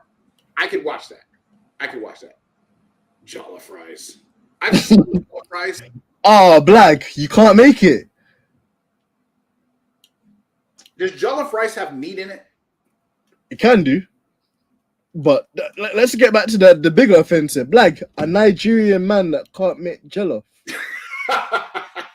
And half, so we'll give him I can't make it. And on that boat, I'm joking. We're not gonna end the show right here, but we should. That wow. Is that a thing that a Nigerian cannot make jollof rice? Yeah, just they're supposed to. They're supposed to. It's like he's only got 3 jobs. So hey, Black, die and make jollof rice. Make jollof, man. Apparently, just wow. Well, I know Abby's definitely gonna have something to battle. I heard that Ghanaian jollof rice was better than Nigerian jollof rice. One thing, I grew up with Ghanaian, so I'm supposed to bias them more. That's what I heard. I mean, but. Listen, well, again, the issue is now is that Black can't make the jollof. So who do we go to get the jollof to ascertain which one is the flavor? He probably goes to KFC. True. Man's mixing the jollof.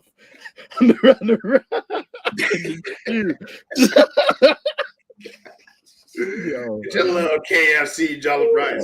Yo, you got a reason. I've never even had it before.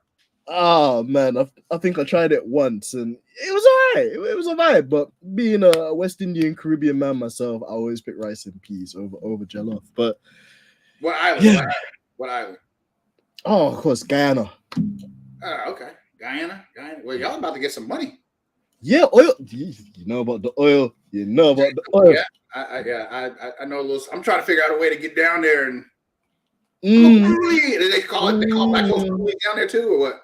Yeah. All right, I'll be a coolie. I don't know, whatever. Negative it is there versus other islands, but bro, they got all the money. Yeah, I mean, I'll just say I don't know. Maybe I look Indian or something. Maybe I can pass as somebody. Gotta get me an accent. But y'all about to come up down there. Yeah, emerging economy and that, minus the corruption. So yeah, be amazing to see, a Guyanese flag in some of the F1 games after being neglected for so many years. Barbados got theirs, Jamaica got theirs, but we're still waiting for our flag to officially be in a official F1 game when I go into the multiplayer and I create my character. But how's your season doing? How's your race season? Oh man, racing sensational, man. Just putting on a lot of work, doing a lot of practice. Won Le Mans in the GT category as well. Thank you. What's your setup look like? I've never seen your setup. What's your setup? Oh man, it's ever evolving. Nice. Is it kind of the same thing? You have the same people that do the what is the airplane simulator where they're going around fighting and stuff like that? What is that deal called? Yeah, the fighter thingy. Yeah. So, but they have like the seat and Yep. you got the joystick and all this, and the throttle over here. So you got that same setup. Whole nine. Ultra wide monitor. Literally replica Mercedes steering wheel, if I can rip it off. Like, Yeah, we're doing bits over here. We're doing bits over here, Malik, man. But speaking of bits as well, we'd be remiss if we didn't talk about it. Yeah. WR, well, VHS. Talk to us, Yes, man. sir. What is it? Well, so I mean, being an attorney, dealing with,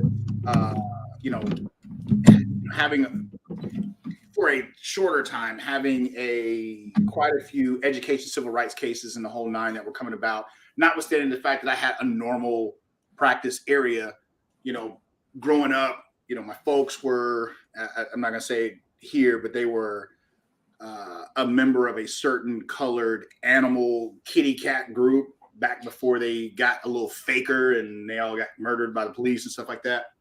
So When did the Pink Panthers with it? Kind of pink. I think the Pink Panthers were in France. So, you see the full connection. I feel you. But growing up, it was this whole idea that regardless, you have an obligation, responsibility to people, right? Just generally people, and typically people who have essentially, if you're able to do it, then you need to help. You don't have to do it for them, but you have to help. After a while, you start to realize, kind of like what we were talking about before we started, some folks just don't either accept it, see it, the whole nine. Here in the States, we have our problems, the same kind of problems that you guys have in the UK, folks that look like us, where we have normal things that we're supposed to have, education, healthcare, food, all these other kinds of things that are typically withheld for no real good reason other than they just want to hoard it, right? And then complain about it. But after a while, your folks tend to, they want to be the same as everybody. They want to assimilate, and typically folks like us look at, Black attorneys, Black doctors, organizations, groups that try to help forward the things that we're missing out on. We tend to resent those things because they look like charity. And none of us want to feel like we're charity cases. We just want to feel like we're everybody. So we end up poo-pooing it and become conservative and all this other kind of dumb shit. So that wears down on you. It wears down on you. All the while, we're still dying from those very same things that are going on. So instead of going out and protesting and complaining the whole nine, why not just create that thing? Create that thing that folks can go to. A little bigger than that. But why not create those things that people can go to that hopefully can take out the discrimination and the hate and all those other things? And that was, WLWell VHS, virtual healthcare services. Then COVID comes, people started pivoting more to telehealth in a way that they never were. Telehealth's been around for, 20 something years, right? It was more telephone and then, other versions of it, but telehealth has been around for quite a while. COVID and everybody being home made everybody kind of pivot towards it way more than they were. And then a lot of other stuff sprouted up. So we had that set up, but it was more focused for folks that typically or traditionally get turned away. Not any one particular demographic one way or the other, but just people who typically get turned away. We had, Mandarin, some of the languages that our platform automatically translates into is Mandarin, Brazilian Portuguese, Haitian, Creole, and Spanish, right? Primarily because those are the 3 or 4 non-English widely spoken languages here in the country. Those people tend to catch more stress. And with some of the COVID stuff that was going on, they needed to be able to talk to somebody. So, we put that in there. Then the 75% of all calls to 911, I think you guys is what, 988? No, not 988. What is it? 999. So 999. So y'all's 999 emergency line, if they're there, because everybody's always going on strike now. But mental health, most of the people that call those emergency lines here in the States, 29% of all calls actually aren't emergency calls in the sense that, hey, I broke my arm or whatever, or somebody's trying to come and murder me. They're mental health related. And so and they always send the cops out because the cities use the police as their liability insurance mitigation. So they passed a law here called 988 to get people that had mental health calls stop calling 911, because all they did was send the cops out there, and the cops would just go over there and then just shoot the person and be like, oh, this guy was coming at me talking about snakes or something. So they just go out there and shoot the person. They all tended to look like us also, right? And so, because we have a lot of untreated mental health, and I don't say mental health in the fact that, hey, I'm in the dumps, but like actual psychological need medication problems, because that's a very, very wide net. So we created a 988 dispatch system that circumvents going to the police first. It notifies them also, but it goes to the respondent first. But it also goes to them on the way during the response. They could link up and plan the arrival together. But then, of course, as you've heard me, I tend to love to shit on the UK because why not, right? The ball wall and all that other stuff, and all that other stuff. But UK folks always like to say, well, you always going around shitting up the schools and all that stuff, right? Which, we have a slight trigger happy nature towards, let's say. We're no, well, yeah, I don't even want to lie and say that. Yes, we are more trigger happy than most folks, but yeah, we do have a problem in schools with students wanting to shoot up each other in school instead of waiting until they get off the bus and on the way home and shooting up, or going to their house and shooting up. They do it in school because they're in school all day. So what we're doing now is which is part of why it's offline right now, is we're creating we're testing a setup. If you were to go to the platform right now, you can't access it because for new people going to it. For the people that were already having a setup, that already have a setup that are using it, we have them on a different setup so it doesn't interrupt what they're using. But we're setting one up for schools now, and we're doing the testing for that's specific to schools only. So, some of the students will be, but this particular setup is designed to not just work here, but to be able to work in various other cities, countries, different languages, or whatever the case might be. I don't know, when you went to school, did your school make you do like a student ID and all this other kind of stuff? Not so much, no. Yeah, see, here you got to have a student ID because we got to know who you are before you shoot the school up, right? Fair. So we're integrating a lot of those functions that the schools already do in a way that hopefully forces the schools to, because a lot of our schools don't have nurses. I think you guys might have a nurse. I think you guys always talk about your NHSs all the time, but if the always looks like anyway.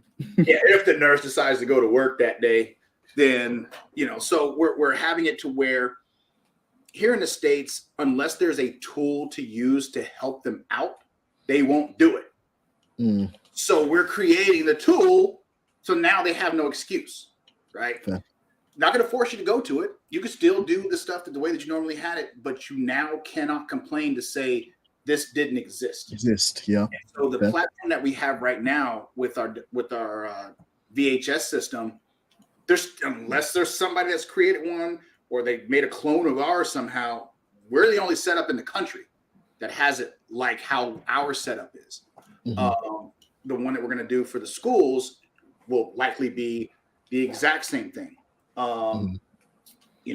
We have an extreme situation here, but we would love to be able to use it if we can connect whole communities, because it was primarily a third-party thing, so anybody can come and go to it and call up a doctor and all this other kind of stuff. But we would rather have cities use this as their city-specific setup. That way you can then turn all of your healthcare professionals in the area into one large virtual hospital, right? Fair. So one of the problems that your country, the UK, has, you guys are still using a very extremely antiquated, old system, which it's inefficient. As part of the reason probably why your nurses and doctors don't want to, work. Even go to work. Yeah. Plus, they're not paying them. I mean, they need to stop just announcing unless there's a law that says you have to go on strike 2 Thursdays from next year. I would just not show up.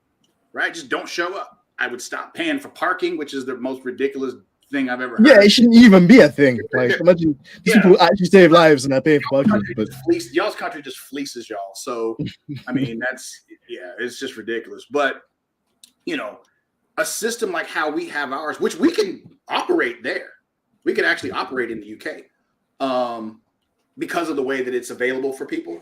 So if our system was used, even if it was by... Even if it was used by, we do have to know who you are. They still won't look it up, but because the person that was supposed to find out who you are, they took off. Like, they're they're probably from the UK or something like that. They're on site.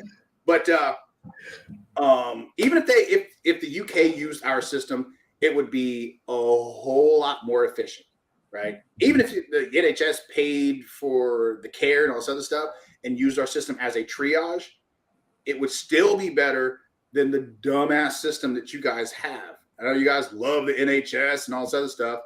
I mean, I'm, kind of happy that the NHS is drying up because, Malik, let me just say something, but like it's colonialism money that actually funded it originally, but man, it's on its last legs, man. Just like even at the beginning of the year, I think I had this like chest infection or something like that, and just because I knew how horrendous they'd been during COVID, I'd come back from university and not re-enrolled with the doctor, which was really a dumb thing to do, but I just couldn't be asked. So then when I needed them, I enrolled for new doctors or new surgery. There's a 6-week lead time, but we'll give you a call. 6 weeks happens. I'm on the waiting list. There's been some further delays, and you're gonna be at the back of the queue, etc., etc. And bear in mind, my conditioning, it's not getting any better. It's just the same with me coughing and basically spitting out like green, mutant ninja turtles in the sink. So I was like, something has to give here, and I hope it's not me. I think we have something, I wouldn't say as like advanced as what you guys have, but like a 111 system. So it's for like non-emergencies, and you can ring and it fast tracks. That somebody deemed elective, it sounds like someone deemed it elective, or someone made the determination or made the decision to categorize what was going on with you as a non-emergency. This could wait. He doesn't have a bone sticking out. There's not a bunch of blood squirting, right? But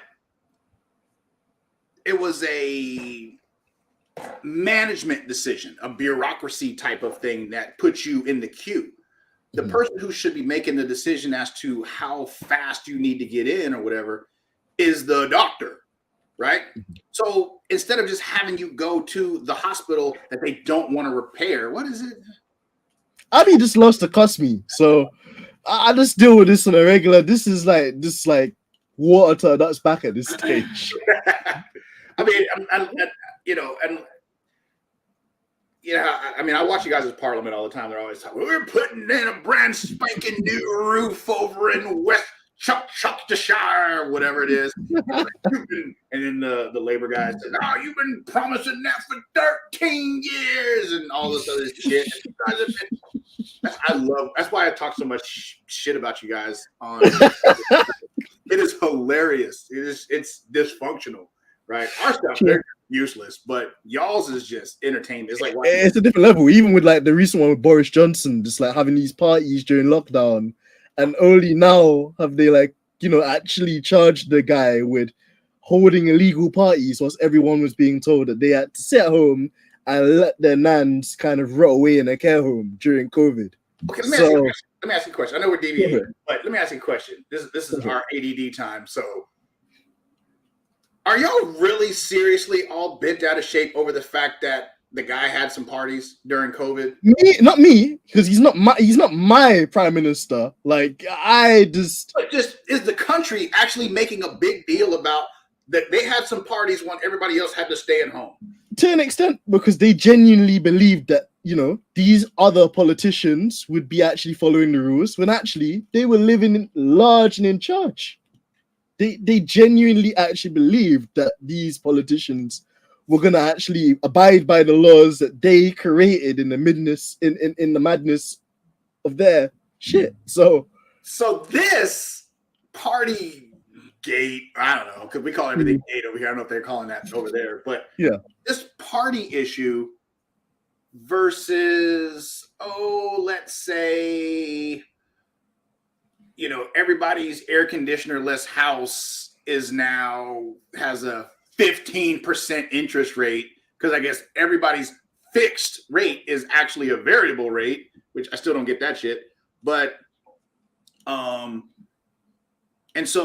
then are you guys still dealing with that whole cost of living thingy? And is that cost of living crisis is still alive and in its boots. So like your power that went from, I don't know, let's just say 100, like 13p an hour is still like but this party stuff is probably it's the distraction, right? It's the distraction. That's what it is primarily. Actually, like, oh my gosh, like this is such a big deal, and like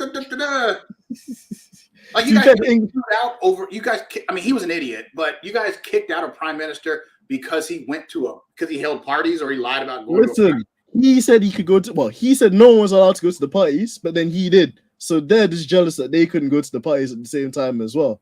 But why is that important? Because basically, like, the guy just does what he wants. But how is that? I mean, of course. But how is that important? Ask them. Because all the things that could have been talked about, how the hell is that important? How is this more important? The cost of living, especially in London, is ridiculous. It is. But you live in London, the dumbass city. So that's your fault, right?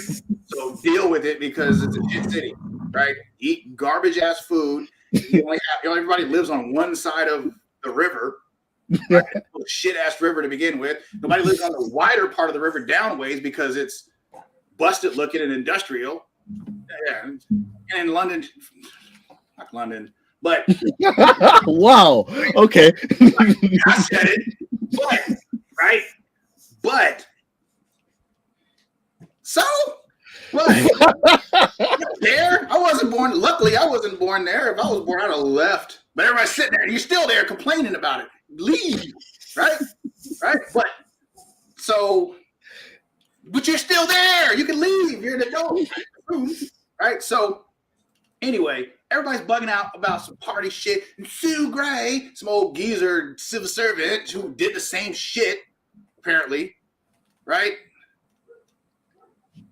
Yeah, y'all need to call some Algerians over to the UK and get shit straight now. We actually get shit done.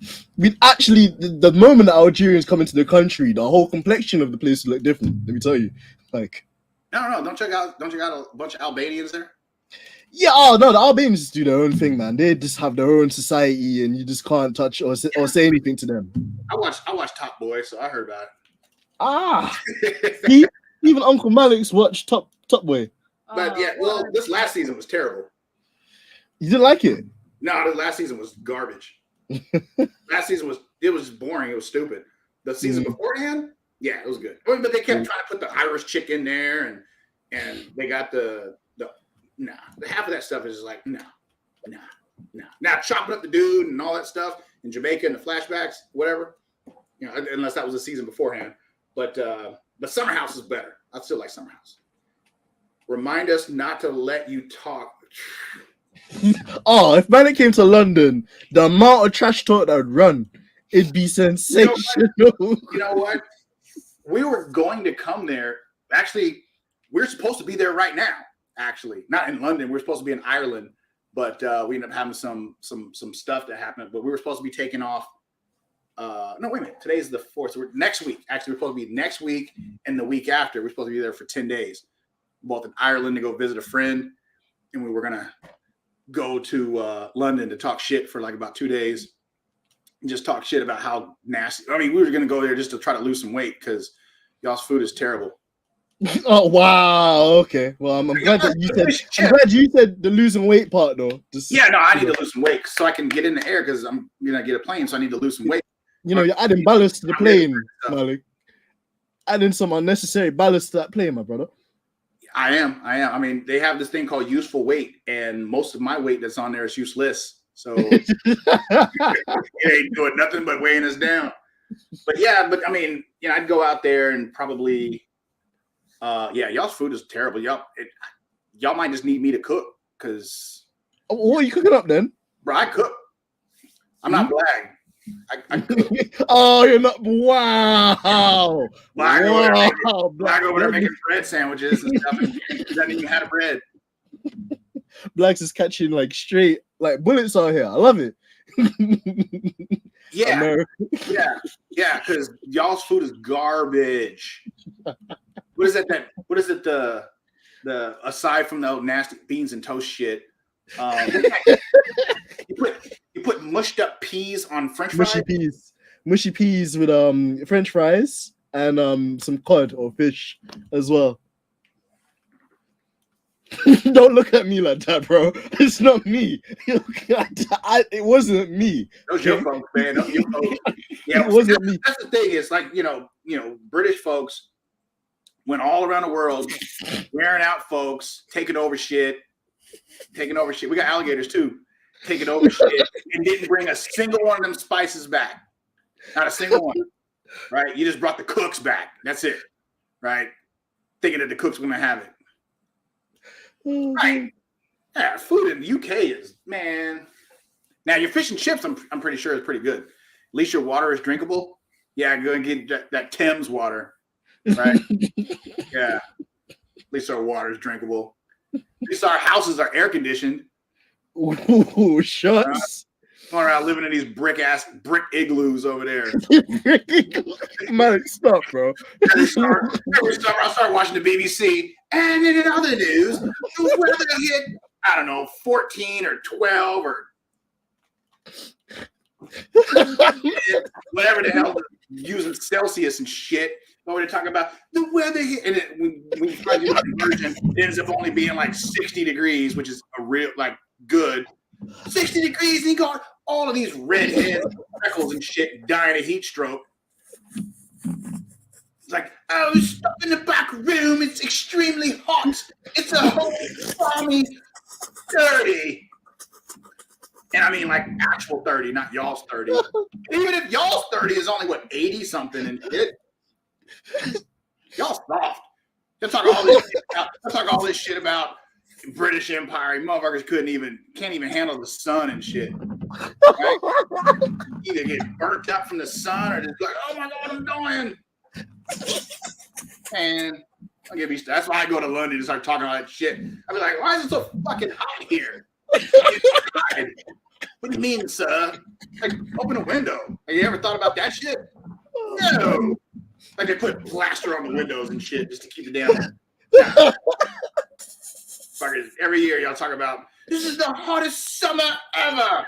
It's cloudy all the time. You can't see shit. Cloudy ass, rainy ass. And oh man, my stomach's actually finished, man. This guy actually made me cry on live. Complain about the heat. You complain about that nasty ass food y'all eat. Food is nasty. Talking all that shit about guns. Y'all need to bring a gun over there and kill myself and shit. It's so nasty. Y'all eat like blood pudding. Like, what the fuck is blood pudding? Oh man. Yeah, I don't know why they do that, to be fair. Like, what's it called again? Black pudding? Huh? It's black pudding, the one that has blood in it. Yes, pig's blood. But that's like German or something, no? Or is it British? Well, British ain't nothing but I don't eat it. ex-Germans. Yeah, wasn't the Queen German? Or partly German? All the motherfuckers is a bunch of Germans and shit over there trying to... That's why man. No, I'll never forget this day. Malik actually made me cry live on YouTube. Scam ass family and shit.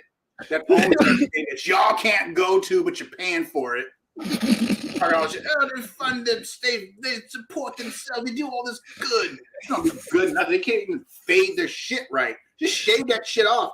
All of them looking like Jean-Luc Picard.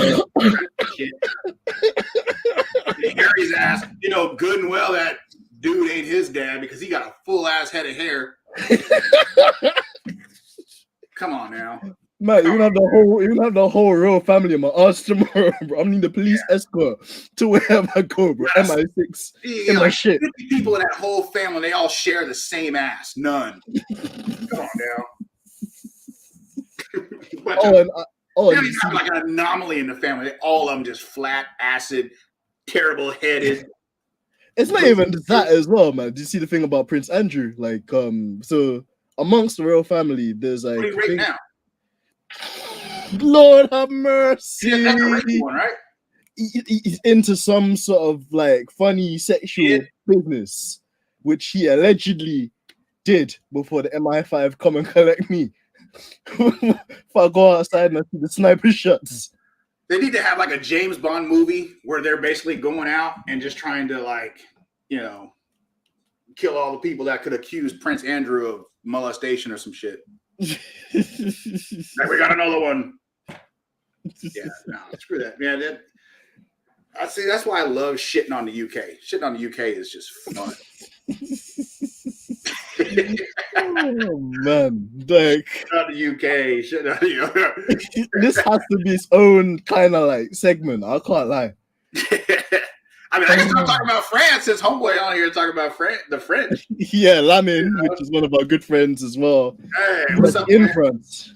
But, oh, he's in France? Yeah, he's in France, bro. What's the madness is happening? You need a ride? You can get you out of there, homeboy. Bro, he's probably in there rioting with them, bro. Lamin's lawless. He lived rough. Yeah. This guy lives rough, bro. So whatever happened with the what's that church? The Notre Dame, right? Didn't that shit burn down a couple years ago? Yeah. Did they reburn it down? Was it like the hunchback? Black will probably be more versed in history than I am, but yeah, didn't they kind of like you don't have to cook with history, you just gotta read about it. Yeah.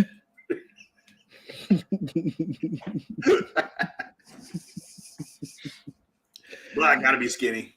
But yeah, it's Notre Dame, right? Yeah, they need to go and burn that joint back there. That would be hilarious if they set that shit back on fire. Oh my gosh, that would be awesome. Oh, rob the Louvre. That's what they need to do. They need to go rob the Louvre.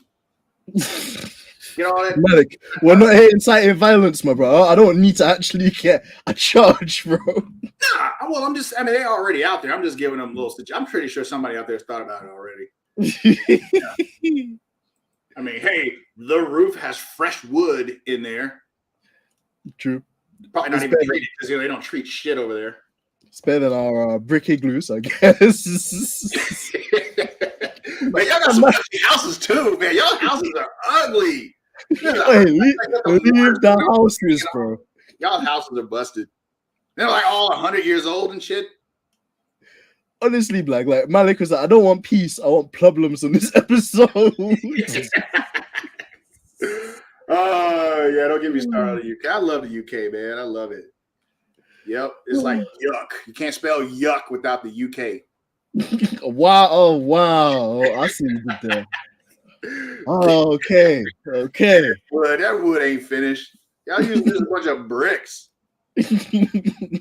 bricks. And so y'all call it like so here's another question, some top boy shit. So you guys call like the hood estates, right? Yeah. So I stay in an estate, that's like actually not a good thing. No, so estates are basically like the reject. It's basically like the poor families that are council, like basically the council kind of like. I'm not. So like reject. Basically, yeah, the poor families, which get support from the government with benefits and stuff like that. So then, what are the nice neighborhoods called then? They're kind of called like Abby will tell me, like the sticks. So they're kind of like out in the forest or out kind of like in the countryside. But if they say, okay, when you live in a, like you guys have condos, right? Yeah. Okay. So, and you guys have apartments. Yeah, we have those too. You guys apartments are like a big deal. Like you're like, oh, they're in an apartment. No, it's because they're expensive. Like just for a 1-bedroom apartment in London, you're probably looking at like £2,000 a month before any other bills as well. Man, somebody had to pay me £2,000 to even to live in London. Do they have air conditioning in the houses down there too, or no? Nope. So they not even sell air conditioners in the UK? I mean, in the really like good kind of like apartments in Central, you'll probably get that stuff because they're new You builds. don't even have like the window units? No, Bruh, let me tell you something. bro, we have a winter as well, you know. So do we. I mean, not here in Florida. We don't have that. We have like for 2 weeks, but everywhere else in the country, it's colder than there. It's just annoying there. It's like all cloudy and all the redheads come out and stuff like that. But here, but you guys don't even have like the window units for your air conditioners? Nope. And Abby's confirming it too. Nope. Apparently y'all do, because I hear about it on the BBC all the time. Like, oh my God, it's 12 degrees. What the fuck is 12 degrees? You wouldn't know. It's like, I don't know, 12 degrees, 12 degrees, and grandma's dying. Her oxygen tank exploded or some shit like that. I don't have pigment either. But so yeah, I mean, we sell you some ACs. Just tell me, man. We're looking forward to it because the brick igloos. I can be like, hey bro, I got these ACs over here. You put them in a window and stuff like that. So Mr. Lynn, LMN, I'm sorry. You don't have air conditioners in France? They have air conditioners down there? Probably stole them all, to be fair. I guarantee they stole them. They stole them from somewhere. 28 degrees is 82 degrees is 82 Fahrenheit. So then just use 82 Fahrenheit and stop using 28. If you know that it's 82 Fahrenheit, then stop using 28 for Celsius. It just makes sense. Is that so is Fahrenheit like a North American and then Celsius like a European thing, or is even in European countries you like see certain countries referring to Fahrenheit? Because I just don't know. Every country in the world that uses, this is the rule of thumb, every country in the world that uses Celsius is backwards. That's it.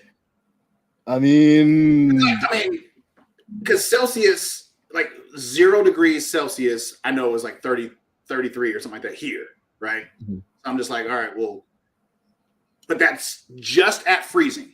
So it's like, okay, 0 is at freezing. Okay. So you have everything based upon freezing,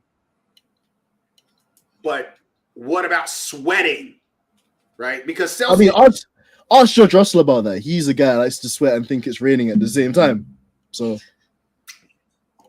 Celsius is dumb. That's just... Is it really though? Yeah, it's really dumb. It's dumb. It's dumb. I mean, the metric system, I can understand, but Celsius, yeah, and Europe is dumb. But yeah, Europe is dumb. Remember, Max Verstappen came from Europe. Did he not? But technically, he's Belgium and not Dutch. That's another. Because there's no such thing as a Belgian. But yeah, there isn't. I mean, there isn't. they're just like I don't know, because they had like Walloons and Flems and all that stuff. But yeah, there's no such thing as a Belgian. They're just like, I don't know. They're like watered down French folks. All right, but yeah. But do they have air conditioners in France? Lamin, answer the question, because that's basically what we need to get to the bottom of. Science. Celsius is dumb. Celsius, like nothing good ever came out of Celsius. Ever. I don't mind it, man. It's like me and Jay's just ongoing 2-3 year fight is arguing about. So he gave up. You don't have air conditioning. See? And guess what? If you had AC, you wouldn't have all them damn fires because it wouldn't be hot enough. See? So y'all did it to yourself. No. Oh man! Wow, this podcast took a turn. Oh my gosh! Yeah, no, UK sucks. Hey, we're not that bad, man. We're out here losing weight. The UK sucks. The people in the UK are pretty genuine. You know, because it's funny, and most people don't actually check me on this. I talk a bunch of shit about the UK, but I always watch UK stuff because everything here is just dumb. But when I'm watching it there, it's silly, the stuff that y'all think is important versus here. But here, everybody hates each other. right? Everybody there is too nice to actually come out and say it. So you do everything but say you hate the other person. It's like, True. oh, I prefer others, shit like that. Whereas here, it's like we just shoot at you, Guns blazing. Doesn't like me. Well, if I really didn't like you, I would have hit you, So, which is probably true. But yeah, I mean, I thought years ago that I was going to move out to London, and then I came down with a bout of hate, and I haven't come over it. It's not that bad, man. It's not that bad. But I would never want to live there, right? Mm-hmm. I would just go there and just talk shit, like France. I would always wanted to go to not Lyon. I always wanted to go to Nice. I always wanted to go to Nice, right? You go down that highway. I forgot what number it is, but you hit Saint-Tropez is 10 miles. Another 10 miles, you hit Monaco, right? And then you go the other way, 10 miles, you hit, I can't think of that town. It's in Italy, but it's whatever the one is in Italy. And so each one is 10 miles away, or as you guys in 6 kilometers, or I don't know, 16, whatever the fuck that shit is, because y'all use that dumb shit too. But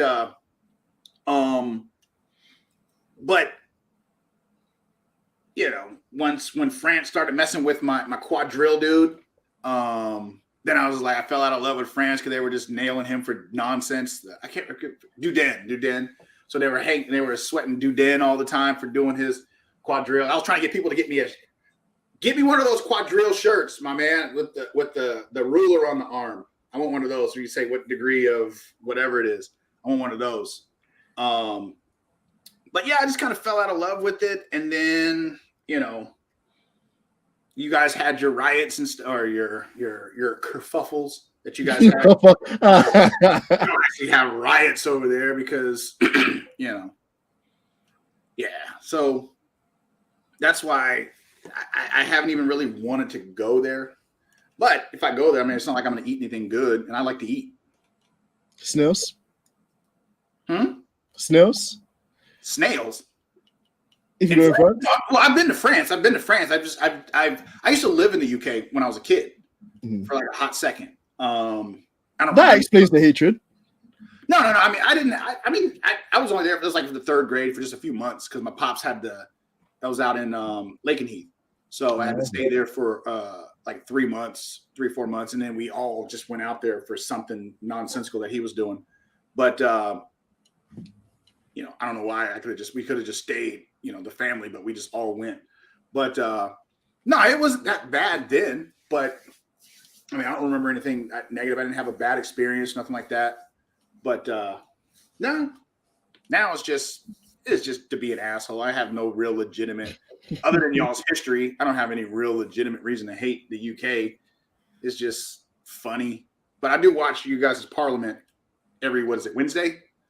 Oh man, they're like with PM Prime Minister's questions, or even just it's every Wednesday, right, or something like that. Yeah, I can never remember the day. It's just always on when I get up, and it was like, oh, geez. It's basically like Ali G. It's like watching Ali G. Ali G as well. Wow, this guy went there. It was like, what is it, respect or respect whatever it is. So I'm just waiting for somebody to stand up and do that. But yeah. But I keep you here forever, man. All I gotta do is just start talking shit. Man, we love it, Malik. We wouldn't have it any other way, man. But yeah, final words that aren't dissing, the nation that is the UK or anywhere else in Europe. Who's impressed you the most this season in terms of Formula One, and any final words, any projects or things you're looking forward to in the next couple of months as well? Who has impressed me this season is Albon. Albon has been my boy. He's in a garbage car. I used to like Williams until Claire took over, but and just murdered the entire team, and they still haven't gotten back over it. Albon is he's doing really, really well. I don't like Sargent at all, but that's just because America. That's your driver, bro. That's your driver. That's your driver. That's your driver, bro. That's your driver. You gotta find out about his dad and his granddad. They're not very good people. Oh But, yeah, I heard the rumors. Yeah. No, they weren't rumors. They're for real. But no, Albon, he's super impressed me. He's in a terrible car. Stroll has shown up. I like the fact that, for years he was just like, my dad owns a dealership, which is from Aqua Teen Hunger Force, DP. You have to Google that one. But he's actually done pretty well. And, people forget he was a driver on his own merit for a long. He's been driving longer than a lot of these guys out there for someone who seemingly is trash. Now he's obviously driving with his dad's team, so he's not going anywhere. But I think this year could have been it over the last couple of weeks. So they've been saying that he's been the drag, and it's been a lot more public, and he's started to show up. He threw some elbows out on Alonso. So unless Alonso was like, I kind of want to keep my job, one of those type things, unless he was thinking that, which, he doesn't have to, Stroll's been showing up. Plus he didn't get any penalties, apparently, because he was the one that was complaining.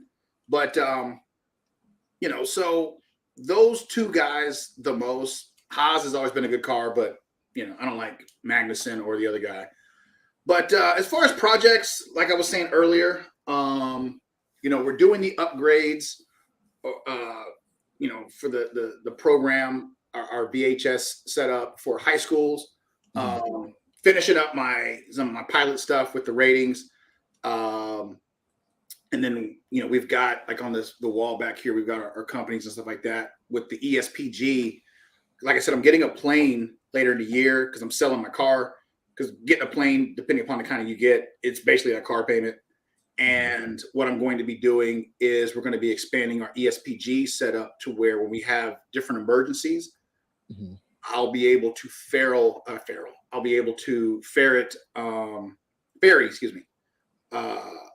mental health care workers to emergency locations. So that's what I've got planned for that. I wasn't planning on doing anything commercial, but as I, are seeing how bad things are, it's definitely going to be something needed. But, other than that, and just find new ways to shit on the UK.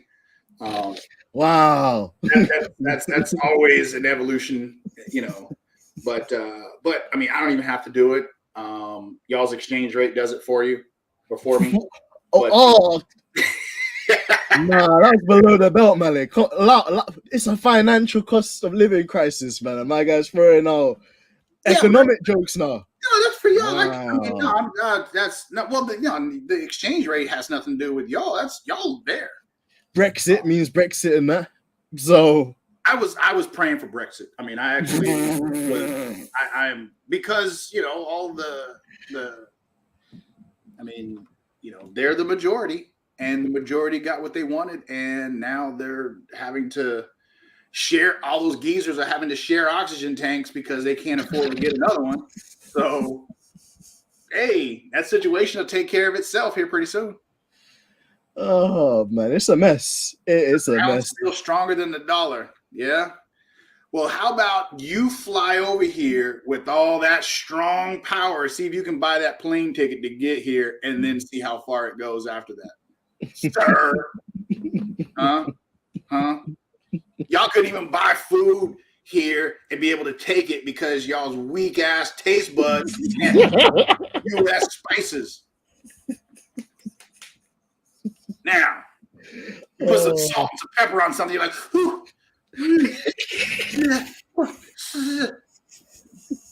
Redheads' faces be all flushed. It's uncalled for, Wow. Malik just woke up this morning and decided to be on violence. That's because we gotta go back to work tomorrow. We gotta go back to work. I'm flying in the morning, but we gotta go back to work tomorrow. So I gotta get it out of the system. Fair. I'm glad this was therapy for you, Malik. And yeah, man, where can our listeners find you? And then on top of that as well, please plug the VHS. I mean, I would say I don't even know what my handle is.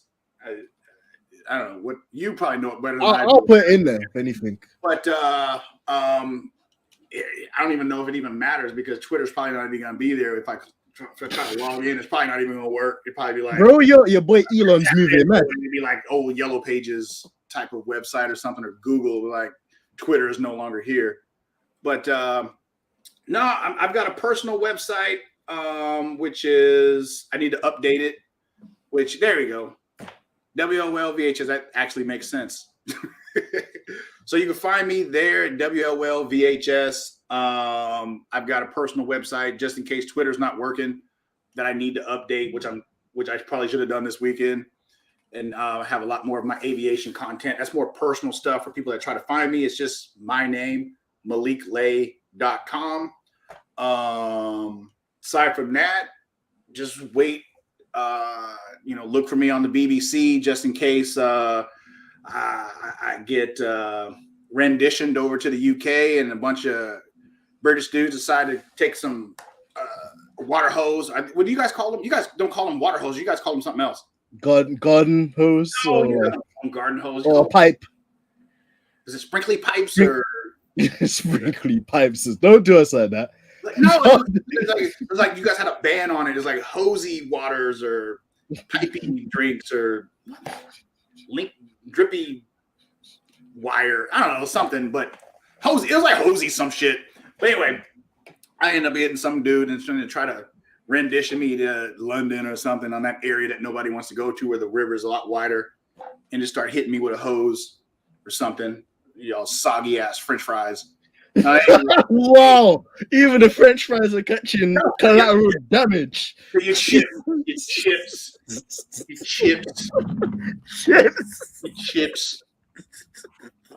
Gonna hit me some soggy ass. Because y'all use like actual oil. We use like Dow chemicals and stuff like that. That's why our stuff comes out all tough.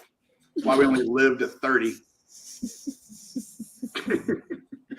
Oh man, I don't believe Malik. Yeah, come find me, man.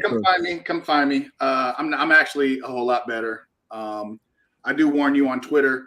I read worse than I actually am. So if you read something and I sound really terrible, I probably meant it. However, I was doing this while I was typing it, so that should probably take some of the edge off.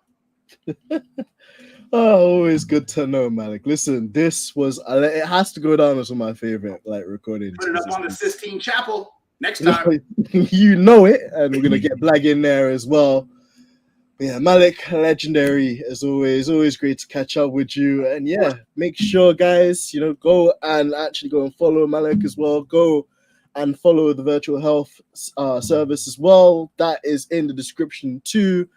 And yeah, guys, if you come this far, please drop us a like. Come on, please, sir. About Oliver Twist. Can I have one subscribe, sir, and a like, please, sir, please, with a pinky.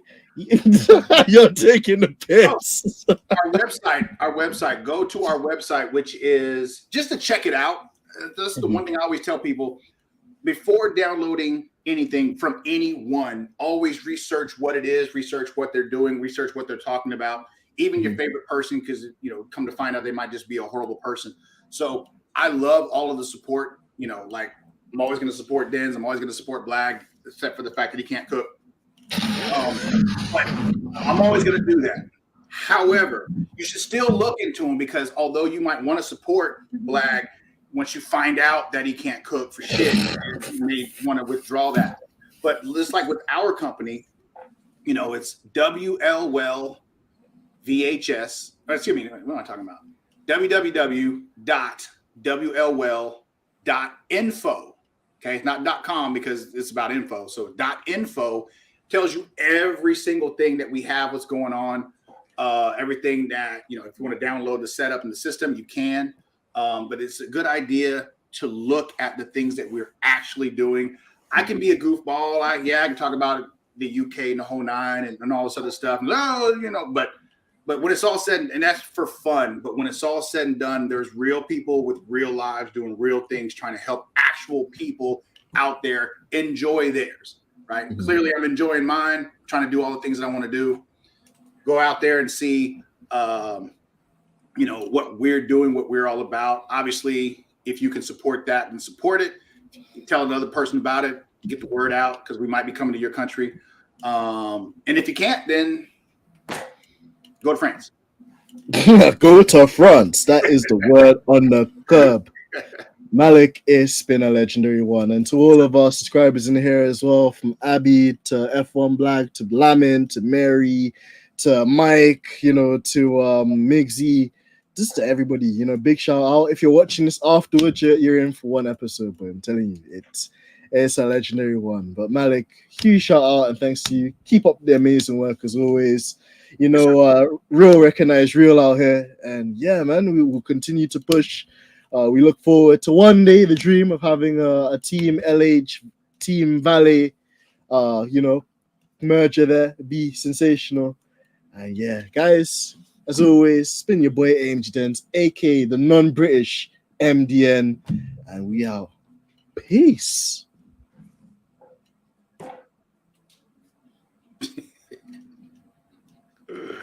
Oh, Malik, man, you're a terrorist.